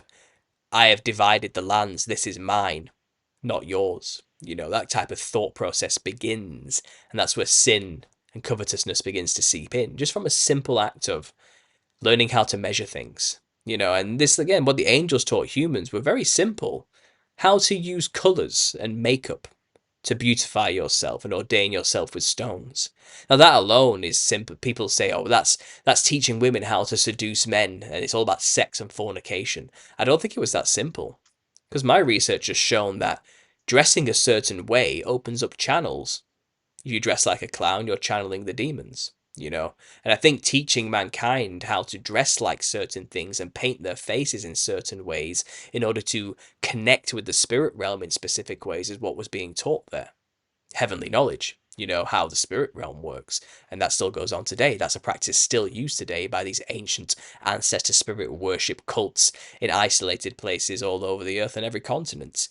And then Azazel taught men metallurgy, how to get a stone, use incredible heat to melt the stone to get the ore from it in order to refine that ore and then pour it out and turn it into metal. Now, that's a very complex process that mankind would not probably have figured out on their own. But they taught this simple thing that which seems like nothing to us today. Very basic stuff to us today to do that. But to them, that means, oh, now we can make weapons. Now we can be trained in the art of war. And the Nephilim were mighty warriors. That's what they were known for. Their skills in war, their proficiency in speed and brutality in war. Their abilities to just absolutely decimate their enemies through being taught these things by the angels. How to harness resources from the earth and use them for your own personal gain, basically. So these are examples which show how they can become practically used. But the basic knowledge is metallurgy. The basic knowledge is art, the mixing of colors. The basic thing, the teaching is root cutting, how to make medicine pharmakia, the combining of one root with another to create a specific compound chemical, which you can then use to give yourself the ability to heal and or power of some kind. Something we take for granted today, but this is knowledge that was given to us from a higher corrupted source at the end of the day. You know, and we live in this world that uses all of these things openly. Yeah. And we have to realize that, it's simple stuff. Astrology, watching the stars, the wandering stars, in order to predict your future. Things like that, which is Yeah. basically communicating with fallen angels, and by venerating them. It's magic in its purest form. It's creating channels. They basically taught mankind how to interact with the spirit realm for personal gain, not to be in communion with God. Yeah, I want to speak to astrology specifically for a second. So, I believe Genesis 1:14, God said, "Let there be lights in the heaven and the expanse of the heavens to separate day from the night, and let them be for signs and seasons and for days and years."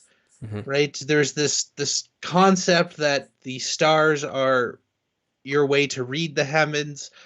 You see that theme throughout the Bible. And then also, I've listened to a lot of talks on astrotheology, and I find that pretty fascinating. I think some of it's pretty weak sauce, to be honest, but some of it's very interesting. If you read a lot of the stories of the Bible and the New Testament, it does point to this almost allegory of, what the event they're describing happening at a certain time or event, when the ox or the Capricorn is mentioned, and then Yeah. resolving, and then tracking that back to the actual zodiac seems to track pretty well. So I'd be curious to know, yeah, your thoughts on astrology. Like, it does seem in some ways encouraged both in the Old Testament and kind of pointed at by Jesus, and then also in the New Testament, it seems that some of these stories really are astrological stories. Yeah. Well, there's astronomy and astrology. There's two things. I think God intended that science to be understood in terms of astronomy. Use it for signs and seasons to predict the future, patterns and weather to help you grow your food.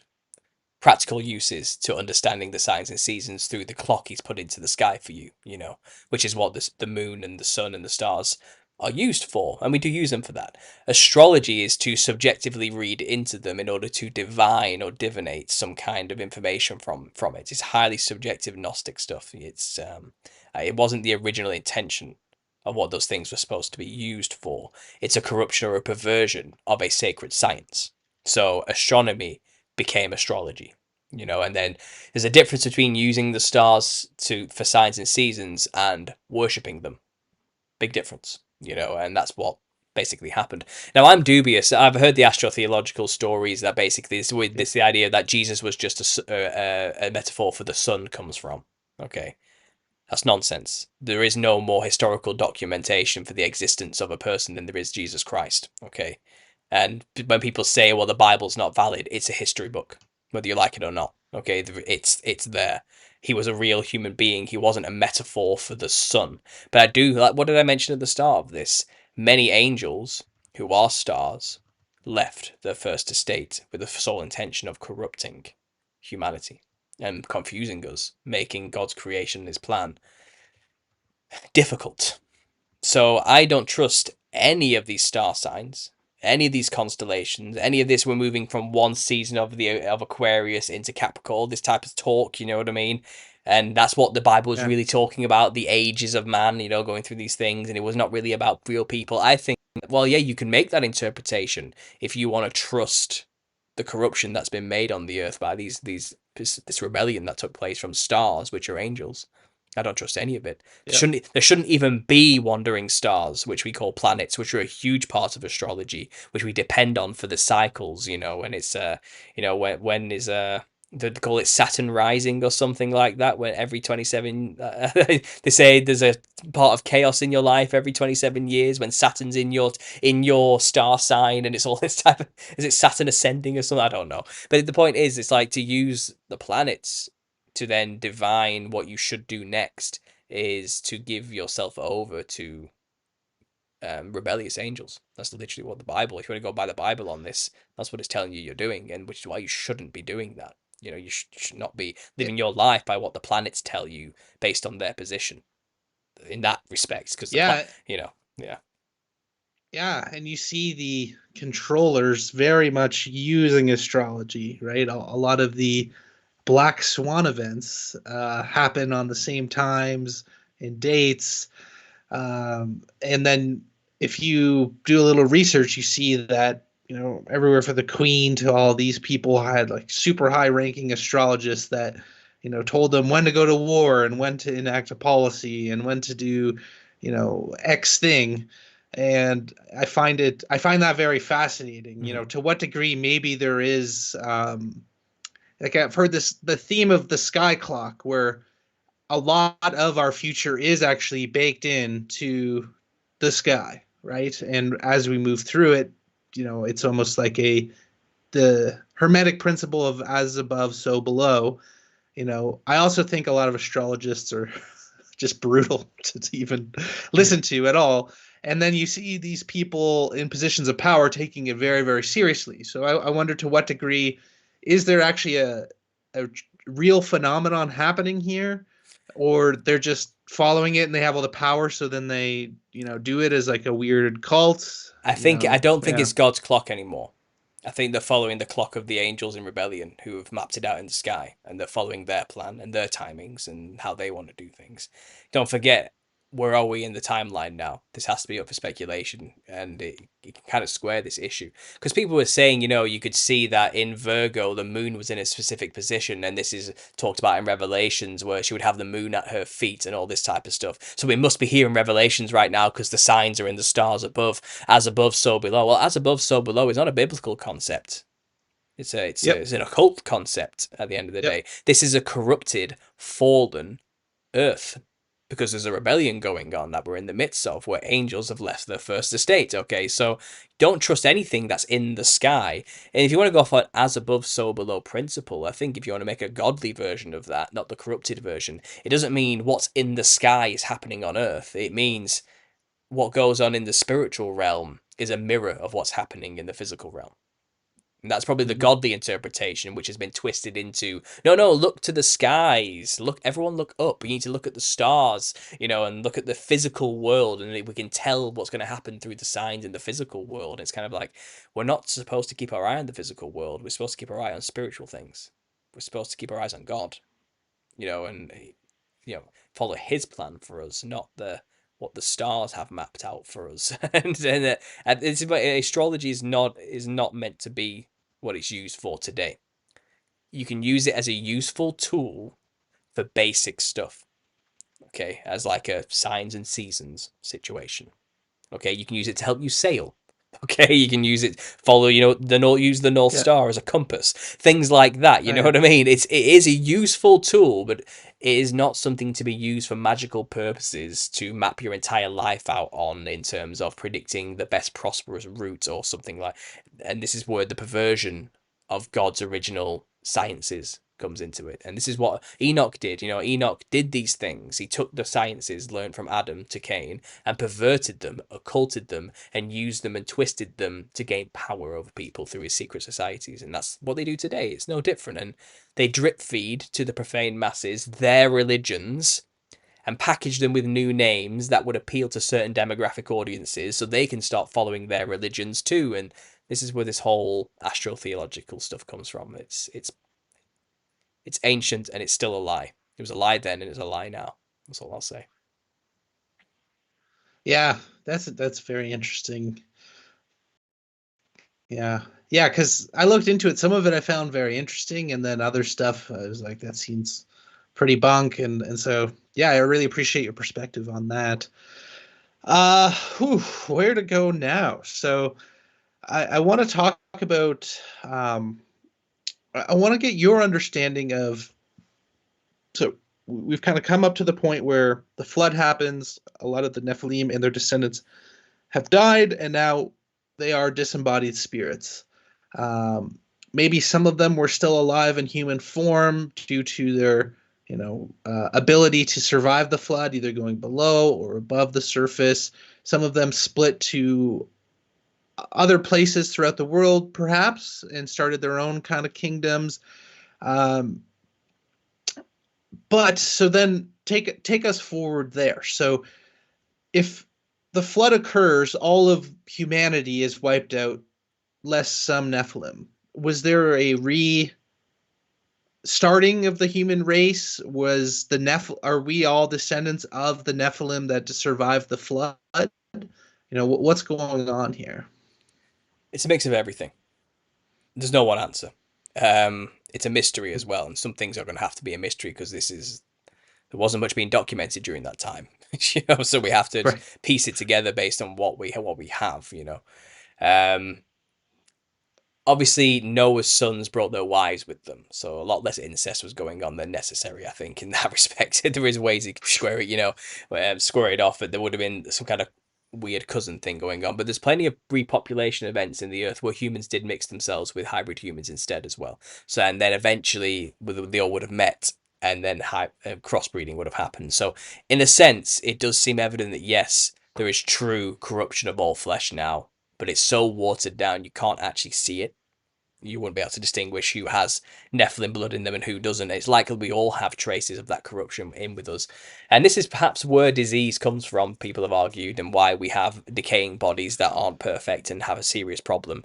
It's because this corruption, which from the antediluvian age kind of seeps its way in, but it's to such a minute level that we can still live lives and we can be born again. And Jesus gave us the ability to cast out demons and heal ourselves of sickness. So it's that kind of, the solution was given in that way. But it's kind of why, at the end of it all, there needs to be a new heaven and earth, a new creation, a recreation, and the resurrection of people's souls in new divine flesh bodies as they originally were intended to be before the fall of Adam. I think that's the whole full circle story of the Bible, is what it's trying to get back to. How do we get back to a state where we're Adam in Eden again before the fall? God has a plan to do that. It's the entire book of the Bible from Genesis to Revelation. That is the plan. That's the point of the Yeah. story at the end of the day. But in terms of the Nephilim immediately after flood, like I said, there was this whole culling going on. It seems like they all gathered into one spot, which was the lands of Canaan, probably because they knew this is the land where the Savior would come from. They probably had some privy knowledge from their parents and forefathers, and they were still working in the spiritual hierarchy. They were still communicating with their disembodied brethren. You know what I mean? They were all working together. The rebellion never stopped. It's just the methods they had to change, But they all knew to come to this promised land, and that's where they dwelt, and that's where they were being kicked out of and killed, and where the wars were happening with Israel, who had just left their slavery in Egypt and were given this edict to go forth and reclaim these lands full of giants. But I do believe many fled and scattered and didn't create civilizations after this, I don't think. Maybe some of them took advantage of pockets of small tribes and did their best to make themselves positions or petty kings and tyrants, kind of, because they were very different in terms of power and stature to other people. But it seems like in more modern occurrences where people encounter something reminiscent of a Nephilim giant, they're like tribes, small tribes in the middle of isolated areas. They kind of had to go a bit more underground and hidden. The giant of Kandahar, for example, was this thing that came out of a cave randomly. They weren't out in the open in their own village or city living a prosperous life. They were living like an animal in a cave. I think that's the kind of the consequence of most of the giants after the flood. You have plenty of accounts of North American tribes having to deal with red-haired, white-skinned, long-necked, cannibalistic giants. And they weren't like 50 foot tall. They were like 12 foot tall or 10 foot tall, like diluted. They weren't the original ones, but they were still. You had to look up at them still, but they weren't like enormous. But they were tall enough that the humans could war with them and win. Do you get what I mean? So it was a bit a different time. But these encounters, they're like, Yeah. it's like they migrated and just settled somewhere in the middle of a rainforest, thinking no one will find us here. Then when humans inevitably find them, they start playing with the humans like the toys. That's always the story these Indian tribes come up with in Americas. The famous one is the Nung Nung tribes that had to deal with the Duwamish people. So the Duwamish tribes are the humans that dwelt there in North America, in the North American plains. And they had this tribe just across the river they called them the Nung Nungs. And they were giants. They were pale skinned, red haired, but they had a sick sense of humor about them, kind of an irreverence. Hmm. They didn't really take life seriously or care much for anything other than themselves. They were very full of pride, very much the epitome of a Nephilim attitude and creature. You know what I mean? And it's kind of like they were on Right. It's like they were in this place, but they were on holiday. They didn't really belong there, and they knew that. You know what I mean? But they settled in this place, and while we're here, let's have some fun with these people over there. You know, and they would come into the tribes of the Dwamish and just mess with them, like just steal clothes off the washing line or put things on really tall places they can't reach and laugh about it, or come during their ceremonies at night and tell really horrible, vulgar genitalia related jokes while wafting their own genitalia around. That was huge, you know what I mean? Just doing things that the tribes would be like, this is disgusting and horrible, but what are we supposed to do? They're huge. What can we actually? And they knew it. They knew it. Oh, what are these people going to do? What are they going to do? We're massive. You know what I mean? They can't do anything. It's just a bit of fun. Yeah. We're like playthings to them, and that's what these tribes, this Duwamish tribe, was talking about. And they still have this oral tradition today where they talk about the encounter with these giants. And these giants kept stealing women. Some women would come back, some wouldn't. You know, and they would basically stories of we're talking about rape and cannibalism here. You know what I mean? They would eat people and things like that. And one day, the chief stood up to them and said, "You can't keep doing this. You have to stop." That's all he did. Just verbally chastise them. Say, "Please stop doing this to us. You have to stop doing this to us. Like, this isn't fair." Because they were peaceful people, you know what I mean? They didn't want a war or anything, and what are they going to supposed to do about giants anyway, you know? But the story goes that as soon as the giants heard the humans say this, they snapped, and they were quickly like, "Who the hell is this pathetic, puny insect thinking he can talk to me like that?" And then the giants decimated the tribe, killed all the men, just ripped their heads off, chucked them above the tree canopies and let the bodies fall and splatter on the floor, wiped them out, just wiped them out. And they never recovered from that. And that's a story they still tell to this day, you know, and in fear of the Nung Nungs, you know, it's kind of, you don't. And I thought it was funny. They're like jokers. They were like clowns. They acted like clowns with irreverence, you know.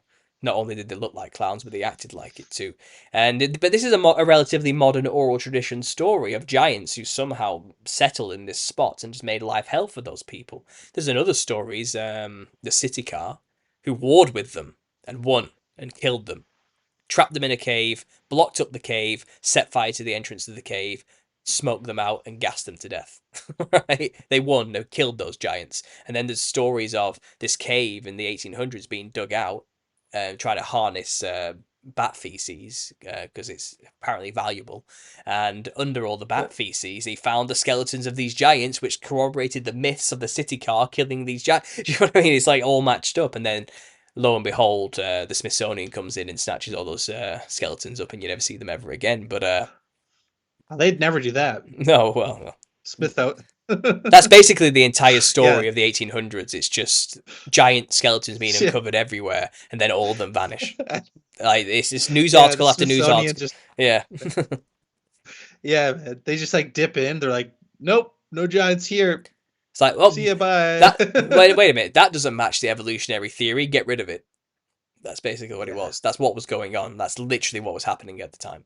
It was like that doesn't match our current understanding of the chronology of time. Just get rid of it. Just hide it. Yeah. Yeah. I know. But the Yeah. hundreds of news articles from many different states all over the country talking about giants being uncovered by reputable archaeologists as well, not just nobodies. Like people of the day who were well known as and reputable and serious, weren't making stuff up, weren't trying to do it for clout. You know what I mean?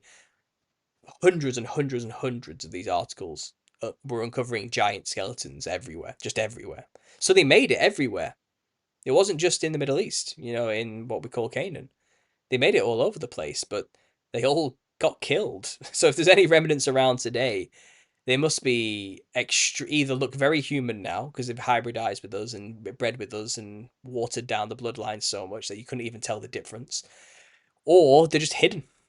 Maybe they went underground, or maybe they're in caves, or maybe the numbers are just so tiny and so few that you know they're being protected by people who run the world, you know, who even believe themselves to be descendants of angels, have the divine right to rule, you know, that we have Nephilim blood in us, therefore we should have dominion over mankind. I believe a lot of that's still going on today. Whether that's true or not, I don't know, but they certainly believe it's true.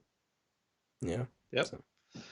Yeah, that's fascinating, and one thing that I think is a bit ambiguous from your research is that, at least for me, I haven't watched all of your content, unfortunately, but is you make a very good case about clowns, and clown-like creatures being fairly accurately represented in these diverse cultures, right? When Yeah. they venerate them almost as gods, right? And so I'm curious, like, to what extent is that happening because they actually physically saw these beings that were Nephilim post-flood that were just in and around their areas, and that tradition is carried on versus them like tapping into something kind of in the spirit realm through ritual that's leading them towards that.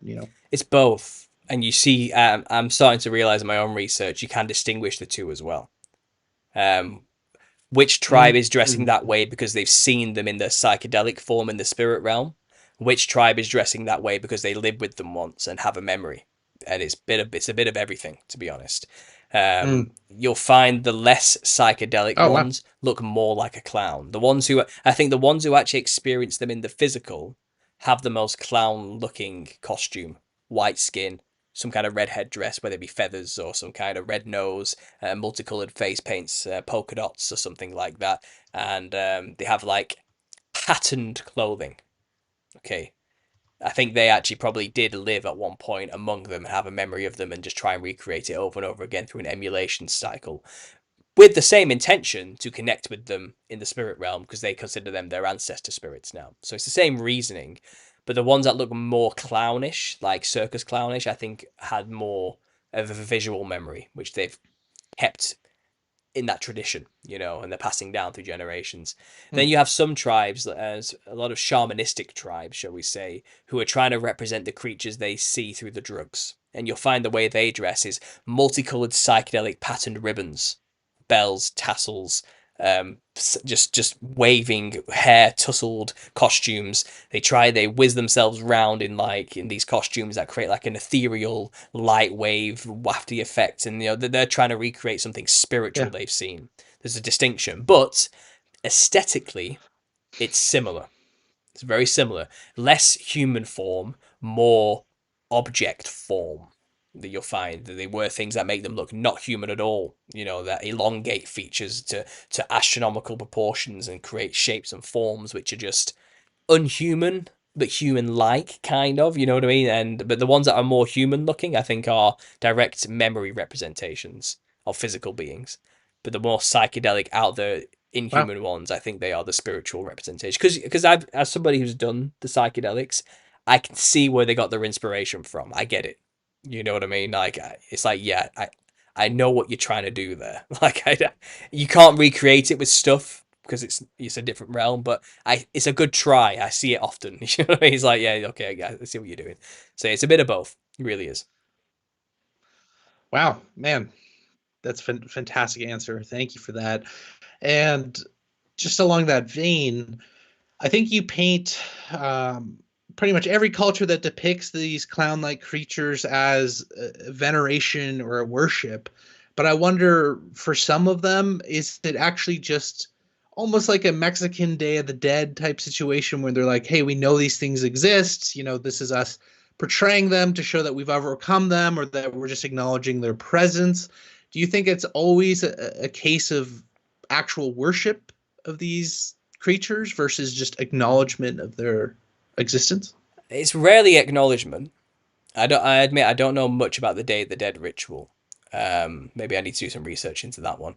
But what I found, it comes into either two camps. Either it's veneration or it's apotropaic in nature, which means to ward away or to scare. They're trying Hmm. to trick spirits into leaving them alone.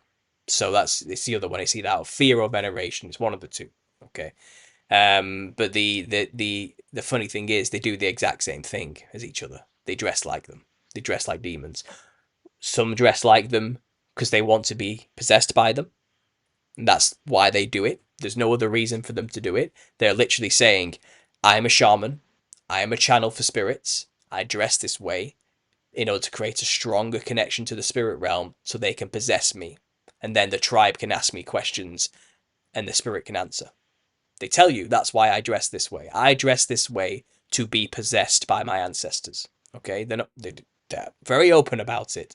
The Theym in India will tell you that's what they're doing. For example, it's just one example of thousands, But that's why they do it. Then you have these other cultures who dress like demons and wear masks like demons, do the exact same thing, but they believe I dress this way to scare spirits away or ward them off or kind of in a way appease them. Even another option, it kind of, they believe what they're doing is trickery of some kind which in some way protects the village.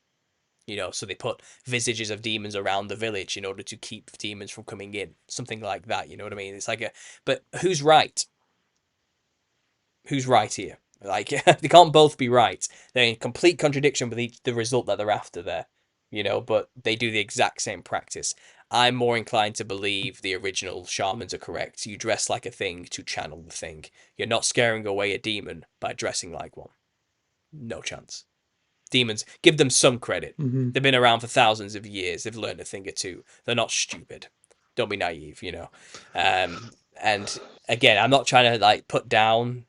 I know there's hundreds of cultures that do this and really believe it, but I'm just saying from my research and from my outsider perspective, are you certain that practice you're doing is actually keeping demons away?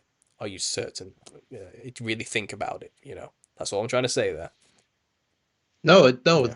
that's great. And so, the funny thing, so I've gone down a lot of rabbit holes lately, as you say, and one with respect to demons in terms of a biblical context has been raised to me by Bruce McDonald, who I've had on my show a few times now, and he stated that he believes there was actually a split in Judaism in the Old Testament during the time of King Solomon. So King Solomon actually discusses that he built the Temple of Solomon uh, using the power of 33 demons that he had learned. And so Bruce MacDonald had postulated through his research that it seems that something taught King Solomon this kind of similar manipulation of the dark arts or the occult, if you will, right? Because, in the New Testament, Jesus does say, like, demons will have no power over you, but at no point are we talking about manipulating demons to perform work, right? That is not something that Jesus would advocate for. So I'd be curious, yeah, have you heard of this kind of theory? And how do you think that ties into a lot of the concepts? Well, I've researched a lot about King Solomon through my research into Freemasonry. They love King Solomon. They consider him the Yep, first master builder. One of the first, anyway. correct. Nimrod is also one of the first as well. It depends how far back you want to go, but the first. But in terms of Yep. like working with the spirit realm to gain earthly power, I mean, that story, King Solomon, is right up there, and that's basically what the Freemasons are all about, even though they don't talk about it. There's other stories as well that there was Hiram Abiff, which was an architect who worked with King Solomon to help him build the temple too. There's that too, and it was orchestrated with Hiram Abiff's help to design the temple.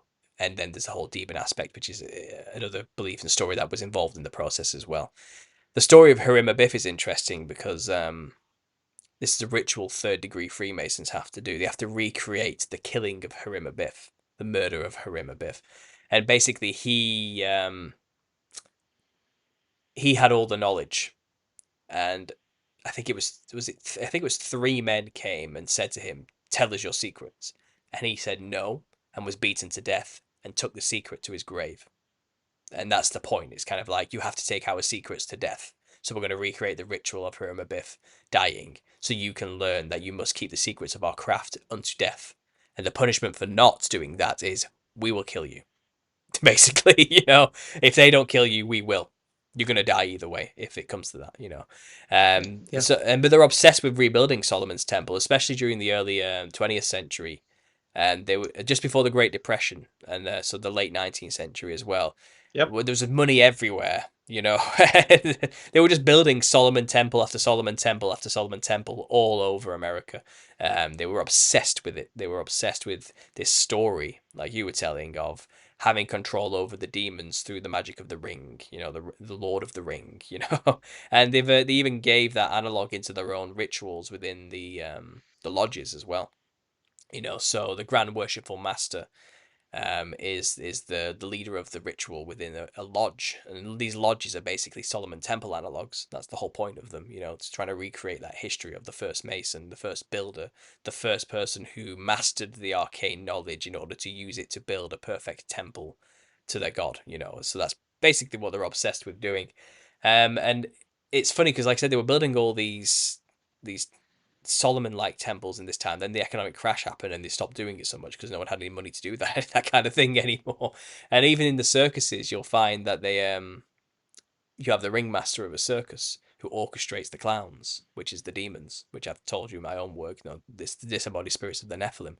So symbolically speaking, a ringmaster dresses in an identical fashion to the grand worshipful master of a lodge.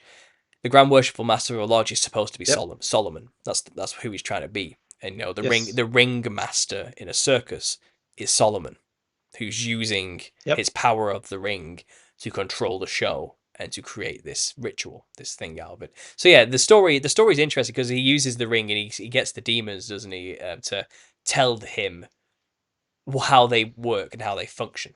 How do you afflict pain on the world? You know what I mean? And it's funny because they're very simple things. I can't remember now, but it's things like I'm the one that caused, and this probably isn't true because it's been a while since I read it, but it's stuff like I'm the one that causes a tickly cough at the back of your throat. It's like simple stuff. These demons have petty roles to play in like annoying people. You know what I mean? And I haven't got the book to hand, so I can't give a direct example. To be honest, I'm working off memory here, but how demons Yeah. work according to that book is so subtle and sneaky and weird, Yes. isn't it? Like, and he goes, I think maybe there is some insight there, but at the same time, Solomon shouldn't have been doing that.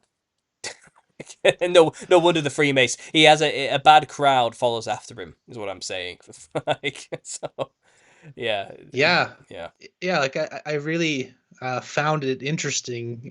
I've dug into it on a few streams with Bruce, and that's kind of his postulation is that at that point it kind of split between like Torah adherence and hey, we have this new, blood magic yeah, type technology, and then that kind of split, and then we're still living through this era where that type of blood magic is being used on a global or cosmic scale, and that's where we're finding ourselves now is yeah. kind of the end times of that being finally exposed for what it was. Could that Yeah, be? Could I that just be? What Jesus repeatedly said in Revelations, those who call themselves Jews but are not, but are of the synagogue of Satan. Could that perhaps be a reference to that line of thinking? yep, And even people say, well, you're talking about Kabbalah here, aren't you? But the term Kabbalah didn't actually appear till the 1500s. So correct. it was called something else prior to that, and it's mysteries. It's the mystery wisdoms. It's the Yep, mystery schools. King Solomon was the first master of the mysteries. He is who the yep, Freemasons based their entire structure and organization upon because of that yep, idea. So yeah, it comes in many names and forms, but its sources are all documented in the Bible. It's all there. It's yep. all in the history. Yeah, absolutely. Yeah, it's fascinating stuff. And yeah, Bruce was the one who, or also CJB and Bruce both illuminated this concept that Freemasonry is simply just Jewish mysticism for Gentiles. Yeah, And if you look through a lot of, and then if you even go into Jewish mysticism, it's like Babylonian level stuff, right? Egyptian occult. It's very fascinating stuff. yeah. Um, okay, I know we've been on for 2 hours. I had a couple more for you because I want to be respectful. I'm sure you're very still suffering a little. I've heard you talk about AI, artificial intelligence, and you talk about how this could be a mechanism by which the Nephilim are brought into, either a mass um, possession event or somehow able to, I guess, interact with us. Yeah, maybe we could uh, kind of pivot there in terms of what are your thoughts on AI and how do you think it ties into the Nephilim? It's funny because I made a video basically where it was just focusing strictly on AI and the fears people have about it's a means for them to communicate with us through chat GPT. You're actually talking to demons, people say, or people say like, oh, the AI are going to take all of our jobs away from us and make us obsolete or something like that. There's many varying fears of AI in its current form. I came at it from, you need to think more future projection here. Okay. I don't want to go around being, I don't go around saying you're talking to demons when you use artificial intelligence now. I feel like those kind of knee-jerk reactions and statements don't make us look good in the long run and don't make us seem like critical thinkers in the long run. I think it's still just technology right now designed by man. Okay. And there's definitely some kind of spiritual influence behind it. Don't get me wrong. Just like everything that was taught to us, has been taught to us in some respect, just like the angels taught simple things back then, even the complicated things, I think, are being inspired by the same rebellion and the same information being taught to us from heavenly places. Sure. But I think the long term plan is what we see right now for AI is this infancy form. They're testing neurons right now because they're trying to build a brain. They're trying to build an artificial brain of some kind that is akin or equal to this thing inside here, which is God created and perfect and brilliant. It's our processing powers are ridiculous when you actually understand the capacity, what goes on in here. It's not simple to mimic. But I think AI is a stepping stone to get to that ability to recreate a human brain of some kind. So I'm not consciousness necessarily, though they could feign that through AI technology. But what AI is essentially doing is it's pretending to be a human, and it's firing its own fake neurons in this holographic projected brain and building neural networks and pathways within this holographic brain by acting like a human. So it's trying to make this holographic synthetic brain react as though a human would react to stimuli by doing it and communicating with us right now, back and forth. So AI can make a convincing human now.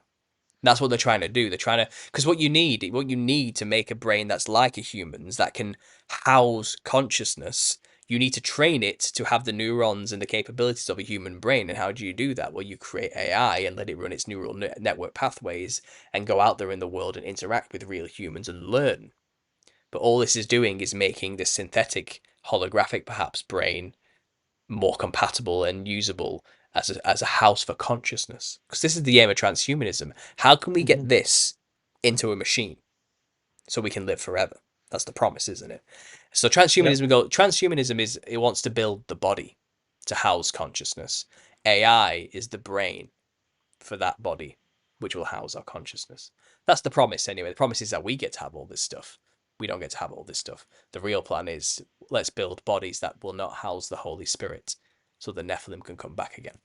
And that's what I think is really going on here. We're seeing the testing of individual neurons to recreate a brain which can house the consciousness of the Nephilim once they master the robotics which will house this brain, to create gods among the earth once more, as it was in the days of Noah, to bring these spirits back into physical form. It's not going to be like it was. They're not going to be giants anymore. They're going to be our robot overlords. That's basically how it's going to go this time. But it's the same spirit behind it. That's my theory. Yeah, that's very interesting.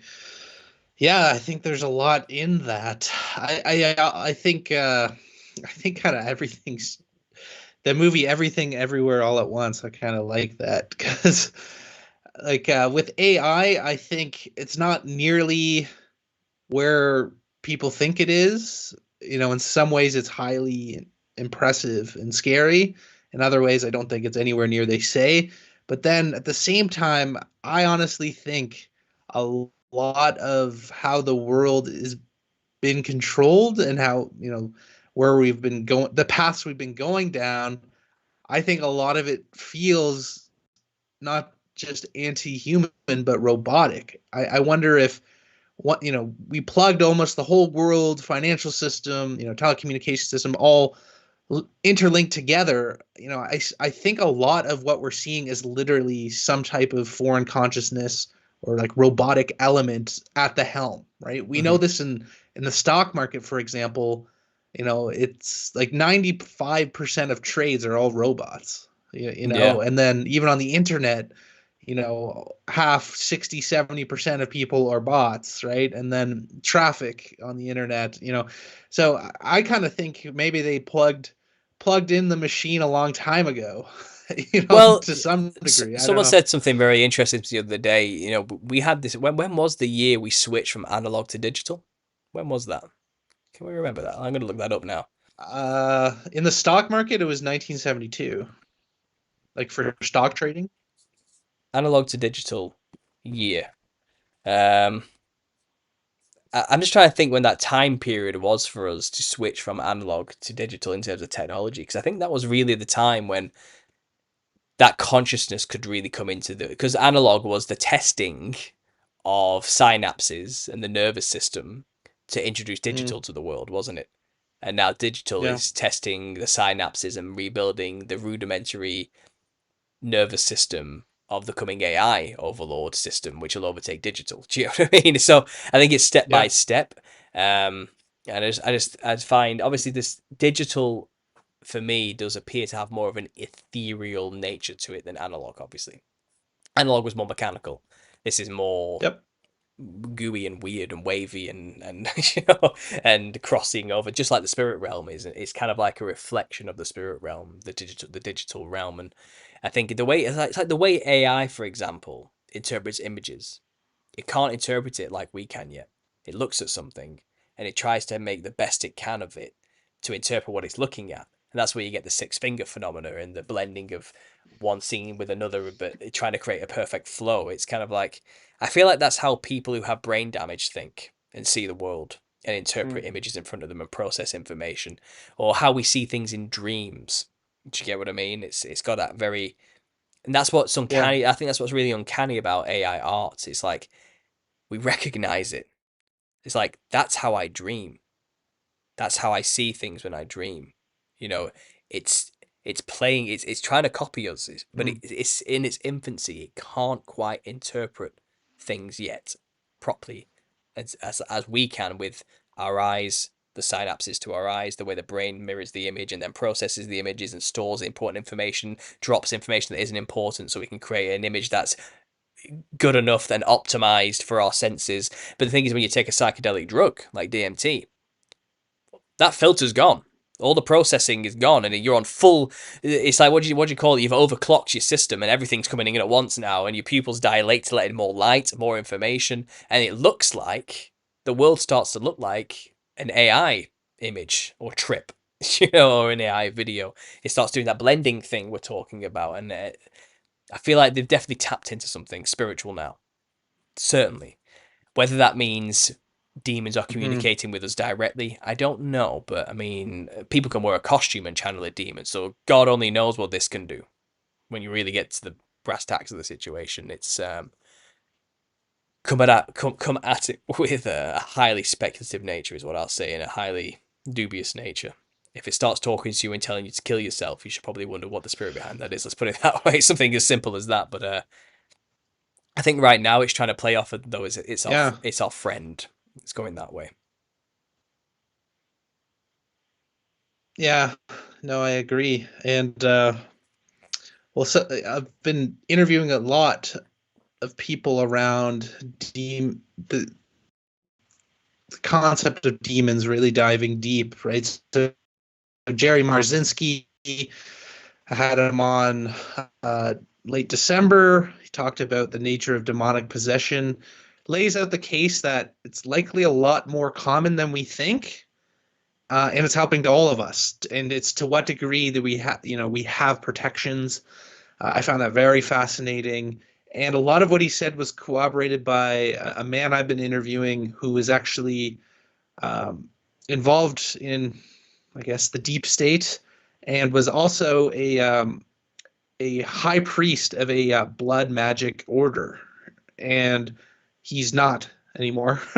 And but he talks about the nature of ritual and what it does, and he says during blood ritual, you can people who can see through the veil, um, you can actually see entities above the ritual, and then they imbibe themselves into the blood that is then ingested into the body, and that allows entities to almost fully experience for a time the actual sense perceptions of the human, right? So it's like at a very advanced level of allowing these type of entities into ourselves. But Marzinski makes a very interesting case that we have micro examples of that constantly, right? And he's, many people I've been researching have said God speaks to us in almost like nudges, Yeah. right? Feelings like soft kind of, hey, maybe you should not do that. Whereas like the entities speak in words, right? And then we think those words are our words, and then we identify with them and spiral again. Oh, I think I'm this. I think I want to do that, right? And again, it's this. They try to get it. Like, even though I think demons very much seem to be consent positive largely, they need us, right? We have tools and abilities to, cast them away. We do invite them in, but they're also very, very sneaky. It's not like, hey, do you want to be possessed? Yeah, it's like, hey, you had a couple extra or something like that. But yeah, I guess that's been my take on the issue of the demonic and demonic possession. Would you say you're fairly in line with that in terms of how you see how they work, how they interact, or yeah, where are you at? I guess. I'm learning more and more every year about how these things operate, and honestly, they take any opportunity they can get to make it work for them. I was just talking, like I said, I was just talking yesterday to Yeah. somebody who claims to be an exorcist who casts demons out of people, you know what I mean? And he was telling me some of his stories of how these things operate and how rituals work. And you were saying there, they have these blood rituals where they drink the blood and it gives them that ability to possess the vessel more than they usually could. Do you know what I mean? In that brief moment where the blood's in the system that they went into, and it's a literal invitation to allow them to take over more. So I think schizophrenics, like Jerry Marzinski deals with, they didn't necessarily invite the demon in, but the demon's battling in there for dominance, and that's where the cognitive dissonance and the disarray comes from, and the symptoms of schizophrenia come from. You know what I mean? This insanity type thing, because it's an internal struggle through an ignorance and fear of not knowing what's going on. Do you get what I mean? But these people who willingly let them in and know what they're doing probably allow a more powerful channel. But he was explaining to Yeah. me how it seems like demons, when they possess a human, they actually don't Yep. have that much control over the faculties. It's actually a very weak connection. And he says when they look out of a human's eyes, because it's not their eyes, they have to kind of like take control and really struggle to look through your eyes. And they can only see like 5 feet ahead through the vessel's eyes. And he explained it like this. He says they love to attach themselves to objects that are shiny. He says they won't attach themselves to a teddy bear, but they'll attach themselves to the eyes of a teddy bear because they're reflective. He says because that reflective nature of the object gives them a more panoramic view of what's going on in the room. They can see better within the reflective thing. And trying to see through our eyes is actually difficult for them because it's just a pinpoint thing that has a directional form to it. Do you get what I mean? And they can't necessarily see what's behind the person when coming into our vessel to see it. And I thought that was an interesting take. Because we always assume they're kind of like ghosts that can see everything just floating around us, but that's not actually how they're described as being. They're described that they wander in dry places. And it's like they have very little view of our world. All they can see are nodal points or connections they can slip into. And suddenly they're in a body. It's like, I can see. Do you get what I mean? It's more like that. It's more like a. Mm-hmm.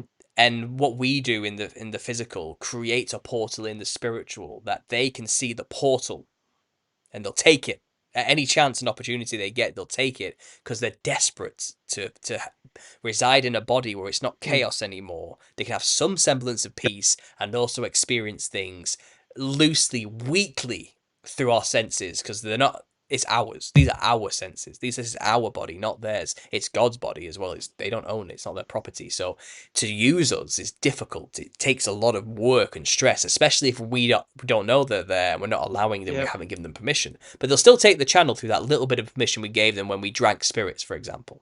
We opened up a small weak portal. They got in there and they're using everything they can. But the more consciously aware of the action you're making, the more you make that portal wider, I suppose. You make that channel wider for them to get in there, the more they can take Yes. control, the more they can then possess you, be you. And that's where you get blackout murderers who don't remember killing people. I think that's where you get to that state. Yes. But it takes work to get that far. It turns out demons aren't as powerful as we think they are. They're very weak. They don't have a lot of strength or control over us initially. A lot of them are just happy to sit there and never be noticed and do nothing to you because it's better to be in you than there. Do you get what I mean? And that's why people have legions in them, and they don't always manifest. You don't always see them. You don't always know they're there because they're not making a habit of letting themselves be known. They're just happy to dwell in a vessel and have some peace. Do you get what I mean? So, but there are obviously some psychotic ones out there who do want to take Yeah. control, who do have an agenda, probably have a boss who's telling them you need to take over humans and kill them, or you need to go after this particular. There's a hierarchy to this spiritual war. This is what I mean. I'm always learning more. Who can know these things really? But what we do know is they're not to be feared. We have the weapons to fight them. That's kind of what's really important at the end of the day, through Jesus Mhm. Christ and his sacrifice and what he did for us and the authority he handed over to us after he defeated them and death itself. So they are weak, is what I'm learning, and they are sneaky. They are happy to remain hidden if you give them the chance. But they, like I said, these idiots who do these rituals, these blood rituals, it's not even about the blood ritual. It's just about proving to them that you're safe for them to manifest more. Because they don't want to bump into somebody who's going to suddenly cast them out with the Holy Spirit. They don't want that. So it's, yeah. I'm always learning more. I'm always learning more, is what I'll say. Yeah. Yeah. It's fascinating stuff. Well, yeah, I think I'll wrap up the stream there. I know we've gone. But yeah, Paul, I really want to thank you for coming on. It's an absolute pleasure. Always very much a learning experience. I'm highly appreciative of what you're doing. I also want to thank your audience. So, guys, you might not be aware, when Paul and I discuss, we dual stream. And so, yeah, people on Paul's audience, I want to thank you guys. I've noticed a few of you subscribing and commenting. You guys have been great, especially Wendy. She's an absolute legend, one Yeah. of your crew there. I also want to thank Mr. McCool, who had recently supported our stream. And guys, if you want to support the Spellbreakers podcast, please go to thespellbreakerspodcast.com or buymeacoffee.com/the Spellbreakers podcast. And Paul, very excited for your book coming out. So I know you're Understanding Conspiracy on YouTube, at YouConspiracy on Twitter. Where can people find you? How can they support you? And when is this book coming out? I'm very excited. Yeah, so YouTube is where you'll find me. Understanding Conspiracy. You can find me on other platforms as well. On Instagram, it's just Paul Anthony Stobbs. It's an old account I use for my artwork, which somehow now has become my account that people communicate with me with on there. So you can always send me messages on there if you're interested. I have a Telegram group called Understanding Conspiracy. Links are in every description on all my videos, so you can just join there. There's about 600, 700 people in there now. It's really cool. It's a nice group, different categories to discuss all sorts of topics and Nice. share information. So check that out. I'm always on there talking as well. It's a good direct link to me. You can always email me at understandingconspiracy@gmail.com. Straightforward. If you have anything you want to share with me, you can always send me information there. And people do, and I don't always respond because I get a lot of messages, but I do always read them. So please don't think I'm ignoring you. I'm thankful for all the messages people do send me. And if you want to support me, I'm on Patreon, Understanding Conspiracy, and there is a GoFundMe for the book. The GoFundMe is there as a pre-order system. So it's £100 or more. That's about $125. And it gets you a free signed copy of the book once published. I'll be personally sending that to you myself, just as a thank you and to help me pay for any publishing costs and things like that on top of that as well. And the support's been amazing on there. I already have about 50 books I need to send out, and it's going to be a big job. I'm thinking I might cap that at 7,000, so I only send out a maximum of like 60 books, so I don't have too much work to do on that one. But go check that out if you want to support the book. Hopefully the book should be finished by the end of this year. I'm making good headway lately. I'm writing a lot right now, I've got about 15 more chapters to write. I've already written about 17. So I'm just over halfway there through it. But I think by the end of the year I shall have a finished product. Whether somebody wants to pick that up and actually publish it for me, we'll see. That's another thing, a whole other thing. If not, I'll self-publish probably at the end of the year, maybe into the early next year. So that's my own personal goal projection. That's where I want to be. I want to have a finished book by the end of this year. So fingers crossed. Fantastic. Very excited for that. Yeah, just the bits you had read out on the stream today. It sounds like incredible stuff. I'm super excited. I'll make sure to plug it on my end when it's released. All right, guys. Well, thanks again for everybody for joining. Paul, I'm going to close down the stream here on my side, and then say a quick goodbye.